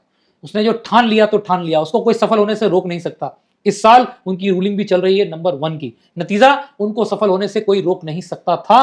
और मैं विजय थलपति जी को सिर्फ मुख्यमंत्री नहीं, आने वाले समय में राष्ट्रीय स्तर पर भी बहुत महत्वपूर्ण रोल प्ले करता हुआ देख रहा हूं। दूसरी बात, विजय जी की पर्सनल लाइफ नो डाउट तनावपूर्ण है, पर आप कह सकते हैं मुझे उनकी कुंडली और एमजी रामाचंद्रन जी की कुंडली में बहुत सिमिलरिटी दिखती है। आप कह सकते हैं शायद एमजीआर 2 के रूप में उन्हें अगर हम एड्रेस करें तो गलत नहीं होगा। जिस प्रकार एमजीआर ने एक नया रेवोल्यूशन लाया था साउथ इंडिया, स्पेशली तमिलनाडु की पॉलिटिक्स में, मुझे लगता है बिल्कुल वैसे ही विजय जी के आप देखिएगा ऐसे शानदार इनके डिसीजन आएंगे जिससे जनता के बीच इनकी लोकप्रियता बढ़ेगी। बहुत रेडिकल डिसीजंस लेंगे, अनप्लैंड होंगे, अचानक लेंगे, और उससे उनके जनता के बीच में लोकप्रियता बहुत बढ़ने वाली है। अभी रिसेंटली सुनने में आया कि किसी बच्ची ने उनसे कहा कि ये व्हाइट टॉवल लगाई जाती है चेयर पर, ये अंग्रेजियत का प्रतीक है, तो क्यों ना हटा दी जाए। उन्होंने पल भर में हटा दी। ये जो डायनेमिक अप्रोच है ये होता है नंबर 22। नंबर 22 की खासियत होती है वो रेडिकल होता है, वो सोचता नहीं है, वो तुरंत एक्शन में बिलीव करता है। उसका ये नहीं होता है सोचेंगे देखेंगे करेंगे, नहीं, आज अभी इसी वक्त तुरंत काम करता है। तो इसलिए आप तैयार रहिए, विजय जी की रेन में आपको दिखेगा बहुत से करप्ट ऑफिशियल्स के लिए खतरे की घंटी। आप देखेंगे बहुत तेजी से तमिलनाडु का विकास होगा। आप देखेंगे विजय जी रिवोल्यूशनाइज कर देंगे पूरे सिस्टम को, और वो रिवोल्यूशन आने वाले समय में लोग याद रखेंगे। तो कुंडली में ऐसा कौन सा ग्रह होता है कि जिससे जहां भी हाथ डालें सोना ही सोना बन जाए? लग्न में राहु अगर बैठे हैं और वो भी अगर उच्च के हैं तो कोई रोक नहीं सकता, क्योंकि राहु उच्च के शक्ति की प्रधानता, वाणी की प्रधानता, वाणी की प्रमुखता, और ऐसा व्यक्ति जीवन में जो ठान लेता है उसे कोई रोक नहीं सकता। और नंबर भी 4, नंबर भी 4 राहु का, वही मैंने बोला 4 डोमिनेंट है उनकी कुंडली में। आप देखेंगे उनके बाल बहुत घने शानदार आपको दिखते हैं, that is the power of Rahu. Rahu अगर अच्छे हैं तो बाल घने होंगे, और राहु अगर कमजोर हैं तो फिर जेफ बेजोस की तरह ऊपर की खेती धीरे धीरे कमजोर हो जाएगी। तो क्या ये सच है, ये हम मान सकते हैं कि जिनकी प्रोफेशनल लाइफ बहुत अच्छी होती है उनकी पर्सनल लाइफ खराब होती है? ये कोई कोरिलेशन नहीं है, बट हाँ 90% केसेस में ऐसा देखने को मिलता है। उसका एक रीजन है कि या तो कुंडली में 7th हाउस डोमिनेट करेगा या 10th हाउस, दो में से एक ही केंद्र डोमिनेट कर सकता है। 7th हाउस जो होता है वो होता है पत्नी का भाव, पर्सनल लाइफ का भाव, और 10th हाउस होता है आपके करियर का भाव। तो ऐसे में इन दोनों को हैंडल कर पाना बड़ा मुश्किल है। मैं हमेशा बोलता हूं कि सिर्फ एक मेरे प्रभु देवों के देव महादेव हैं, जो महादेव भी हैं, परफेक्ट हस्बैंड भी हैं, परफेक्ट फादर भी हैं, परफेक्ट ग्रैंडफादर भी हैं, और परफेक्ट मास्टर भी हैं। उनके अलावा आपको हमारे यहाँ देवता भी ऐसे नहीं मिलेंगे जिनकी परफेक्ट मैरिड लाइफ भी हो और परफेक्ट पुत्र पौत्री भी हो। आपने देखो कभी देखने को मिला? कभी सुना विष्णु भगवान जी के पुत्र पुत्रियां, पोता पोती? नहीं सुना। पर शिव जी के सब हैं। तो पूर्ण सिर्फ एक हैं, शिव। शिव के अलावा बाकी सब अपूर्ण है। अब आ जाते हैं मोदी जी, उन पे बात ना की जाए हो ही नहीं सकता। काफी कंट्रोवर्सी हुई उनके नाम को लेके, जितना उन्होंने 10 साल में इज्जत कमाई थी अभी भी बहुत माननीय है, लेकिन कहीं ना कहीं मिक्स्ड रिएक्शंस आने लगे हैं और उनका नाम नेगेटिविटी की तरफ भी लोग लेने लगे हैं, नेगेटिव अप्रोच देने लगे हैं। तो आपको क्या लगता है कि ऐसा उनकी कुंडली में क्या है? और ये भी कहा जा रहा है कि शायद 2029 का भी कार्यकाल वो पूरा नहीं कर पाएंगे। जुलाई 2022 में एक निजी चैनल पर अंतरराष्ट्रीय ख्याति प्राप्त और मेरे बहुत प्रिय एंकर शेखर सुमन जी बैठे थे, और मैंने एक भविष्यवाणी की थी जुलाई 2022 में जी। मुझे लगता है उस समय देश के किसी भी ज्योतिषी ने इस बारे में सोचा नहीं था। मैंने कहा था कि मोदी जी 2024 में सत्ता में वापस आएंगे, मगर कम सीटों के साथ। और दूसरी मेरी भविष्यवाणी थी कि मोदी जी अपना कार्यकाल पूरा नहीं करेंगे। मैं आज भी उस स्टेटमेंट पर रुका हुआ हूँ। और ये जुलाई 2022 में कहा था। सारे जो विद्वत जन अपने आए वो 24 के बाद इस बारे में बोलना शुरू किया, मैं 22 में बोल चुका हूँ। पहली बात। दूसरी बात कि जब आप देखते हैं नाम MODI तो ये आता है नंबर 7 पर। नंबर 7 न्यूमरोलॉजी में यूनिवर्सल ब्रांड होता है। आप न्यूमरोलॉजी में गूगल देख लीजिए, number 7, Samsung number 7, Reliance number 7, Amitabh Bachchan is number 7, Apple is number 7। तो दुनिया का हर सक्सेसफुल ब्रांड होता है नंबर 7 पर। और इंटरनेशनली नंबर 1 ब्रांड MODI भी बनता है नंबर 7। तो ऐसे में यह कहना कि इस ब्रांड की वैल्यू कम हो रही है, खत्म हो रही है, मैं नहीं मानता। ये ब्रांड परमानेंट चलेगा। हाँ, ये हो सकता है अप्स एंड डाउन दुनिया में आते हैं। मुझे याद है अच्छे से कि एक समय था अमिताभ बच्चन जी का भी करियर डाउन था, लोग उनको एंग्री यंग मैन बोलने लगे थे, मैगजीन्स वालों ने ब्लॉक कर दिया था। एप्पल का भी डाउनफॉल आया था कुछ समय के लिए। तो ये कहना कि ups and down part of the nature है। बट मोदी जी की अगर बात की जाए, उनका जन्म नंबर 8 पे है। नंबर 8 वाला व्यक्ति लगन का पक्का होता है, विचारों का पक्का होता है, बहुत अड़ियल होता है। उसकी खासियत ये होती है क्षमा शब्द उसके जीवन में नहीं होता। वो माफ नहीं करता, मौका देख के फाइट बैक करता है। जब उरी वाली घटना हुई तो देश में बहुत से लोग क्रिटिसाइज कर रहे थे, मोदी जी कुछ बोल नहीं रहे हैं, पर जब बोला तो पूरी दुनिया में वो आवाज गई। तो वो व्यक्ति हैं, जवाब देंगे सही समय सही तरह से। So he will give right work at the right time, वो उनकी खासियत है, वो उनको कोई नहीं रोक सकता। नंबर 8 वाले व्यक्ति जीवन में बहुत स्ट्रगल करके आगे आते हैं, जीरो से शुरू होते हैं, सफलता के शिखर पर जाते हैं। उनके जीवन में कोई भी काम आसानी से नहीं होता। आप कभी देख लीजिएगा, कोई व्यक्ति 8, 17 या 26 वाला जन्म ले रहा है, वो बेचारा स्ट्रगल बहुत करेगा। सुबह 10 बजे भूख लगेगी तो भगवान रात को 9:56 पर 56 भोग देते हैं, परंतु तब तक भूखा रखेंगे। तो ये नंबर 8 की खासियत होती है। साथ में चूंकि उनकी कुंडली में भी इस समय जो दौर चल रहा है, चंद्रमा भगवान जी की महादशा के बाद मंगल की महादशा आई है, जो कि उनके स्वास्थ्य के लिए भी अच्छी नहीं है, जो कि उनकी राजनीतिक लोकप्रियता के लिए भी अच्छी नहीं है। तो हो सकता है कि 2029 के पहले वो स्वयं स्टेप डाउन कर जाएं या वो कोई दूसरा पद ले ले, जैसे राष्ट्रपति, जिसके कारण प्रधानमंत्री वाला वो कार्यकाल पूरा न करे। अच्छा, मतलब आने वाला समय चैलेंजिंग है उनके। बिल्कुल है, चैलेंजिंग है, परंतु हर बार चैलेंज में जैसे वो जीते हैं, निखर के निकले हैं, सोने की तरह चमक के फिर से निकलेंगे। तो 2029 में आपको क्या लगता है, कौन सी पार्टी की आने की उम्मीद है? देखिए 2029 वैसे तो बीजेपी के लिए स्ट्रांग है, बट ये कहना कि मोदी जी पीएम बनेंगे, मुझे उस पर डाउट है। Okay, we might see some new faces, जिसमें मुझे 3 नाम दिखते हैं। एक है नितिन गडकरी जी, एक बहुत ही यूनिक नाम है देवेंद्र फडणवीस, और एक नाम और है अश्विनी वैष्णव जी। अच्छा। मतलब ये 2 नाम तो शायद आपको अजीब लगेंगे, क्योंकि नॉर्मली लोग अमित शाह जी तो सुनना चाहते हैं या सोचते हैं, या योगी जी, कभी कभी माननीय योगी आदित्यनाथ जी का भी सोचते हैं, और कभी कभी जो है लोग नितिन गडकरी जी को सोचते हैं। मुझसे अक्सर लोग पूछते हैं आप उनको माननीय योगी आदित्यनाथ क्यों कहते हैं? मैं इसलिए कहता हूं क्योंकि वो आपके लिए मुख्यमंत्री हो सकते हैं, मेरे लिए वो गोरक्ष पीठाधीश्वर भी हैं, मेरे बड़े महंत भी हैं, तो मैं इसीलिए उनको माननीय अवश्य बोलता हूँ। ओके, ठीक है। एक और नाम बहुत आजकल फेमस चल रहा है, आप नेगेटिव वे में कहें या positive, Raghav Chadha. Party change की, बहुत यूथ उनको फॉलो कर रहा था, बहुत लोग मानने लगे थे कि अच्छे अच्छे मुद्दे उठा रहे हैं, यूथ की बात कर रहे हैं, नॉर्मल पब्लिक की बात कर रहे हैं, लेकिन सडन पार्टी चेंज की, मिलियन ऑफ फॉलोअर्स गिर गए, और वो जो एक पॉजिटिविटी थी वो नेगेटिविटी में कन्वर्ट हो गई। तो आप बताइए कि उनकी कुंडली में आपने क्या देखा और आने वाला समय उनका कैसा है? राघव चड्ढा जी की अगर बात करें तो गवर्न है मास्टर नंबर 11 से, और उनका जो नाम है वो भी आता है नंबर 9 पे, राघव इज नंबर 9। ऐसे में एक विडंबना ये होती है नंबर 11 के साथ कि आप देखेंगे उसके जीवन में सडन राइज सडन फॉल आता है। इसका बेस्ट एग्जांपल हमारे पास है बॉलीवुड के शहंशाह अमिताभ बच्चन। उनका भी जन्म 11 तारीख को हुआ, तो आप देखेंगे 11 नवंबर को उनका जन्म हुआ। तो अमिताभ बच्चन की लाइफ में सडनली राइज हुआ, फिर सडन फॉल हुआ, फिर राइज हुआ। इसलिए अगर लोग ये सोच रहे हैं कि राघव चड्ढा का करियर खत्म हो गया है, मैं नहीं मानता। मेरा मानना है कि 2028 में राघव चड्ढा फिर से बहुत तेजी से बाउंस बैक करेंगे और ग्रोथ आएगी। पर हाँ, 2026 और 27 उनके लिए भी एक टफ दौर है, क्योंकि उन्होंने जो निर्णय लिया है उसके कारण हो सकता है बहुत से उनके फॉलोअर्स भावनात्मक रूप से या पॉलिटिकली उनसे हर्ट होंगे, जिसके कारण उनको डाउनफॉल फील होगा। मगर राघव चड्ढा क्योंकि मास्टर नंबर 11 वाला व्यक्ति है, बहुत पावरफुल है, आप ये तैयार रहिए, 2028 उनका साल है, बहुत तेजी से दौड़ेंगे। ओके। लेकिन जैसे उन्होंने बीजेपी ज्वाइन की और बीजेपी के लिए उन्होंने बहुत खराब शब्द यूज़ किए थे, बहुत गलत बोला था, और सडन वो खुद ही बीजेपी में चले गए, तो आपको लगता है कि वहाँ सक्सेस उनको मिल सकती है या मिलेगी? क्योंकि मुझे लगता है जो जनरल पब्लिक है वो ये एक्सेप्ट नहीं कर पा रही है। बिल्कुल मैं मानता हूं, कारण है कि नवंबर 2024 से उनकी जो ग्रोथ आई थी, नवंबर 2025 में नंबर 4 यानी राहु की रूलिंग शुरू हो गई उनकी। राहु की रूलिंग में व्यक्ति से बहुत से अचानक निर्णय हो जाते हैं, ऐसे निर्णय हो जाते हैं जिसपे हो सकता है बाद में वो पछतावा भी करे या बाद में वो स्वयं सोचे कि मैंने ऐसा निर्णय क्यों लिया, परंतु वो निर्णय उसको जीवन में कभी भी असफल नहीं होने देते, क्योंकि नंबर 11 की एक खासियत होती है, वो असफलता में भी सफलता ढूंढ लेता है। वो हार नहीं मानता, वो डिफीटेड नहीं होता कभी भी। वो अपनी लाइफ में पर्सनालिटी में चेंजेस लाएगा और ला करके फिर से बाउंस बैक करेगा, फिर सफलता लेगा। जैसे आप देखते हैं Amitabh Bachchan angry young man थे, एक दौर था लोगों ने मान लिया था बहुत गुस्सैल हैं, बहुत मिसबिहेव करते हैं मीडिया के साथ। आज वही अमिताभ बच्चन बिल्कुल पोलाइट आपको दिखते हैं, बहुत ज्यादा मीडिया के साथ फ्रेंडली हो गए। तो कोई बड़ा आश्चर्य नहीं, आप राघव चड्ढा जी में भी सडनली एक ट्रांसफॉर्मेशन देखेंगे, और 2027 साल ही नंबर 11 का है। तो ऐसे में तैयार रहिए, 2027 में राघव चड्ढा जी में बहुत ट्रांसफॉर्मेशन आएगा, और 2028 के बाद उनका पॉलिटिकल करियर भी चमकेगा। बीजेपी में ही? फिलहाल तो बीजेपी में ही, यस। ओके, ठीक है। और उनकी पर्सनल लाइफ?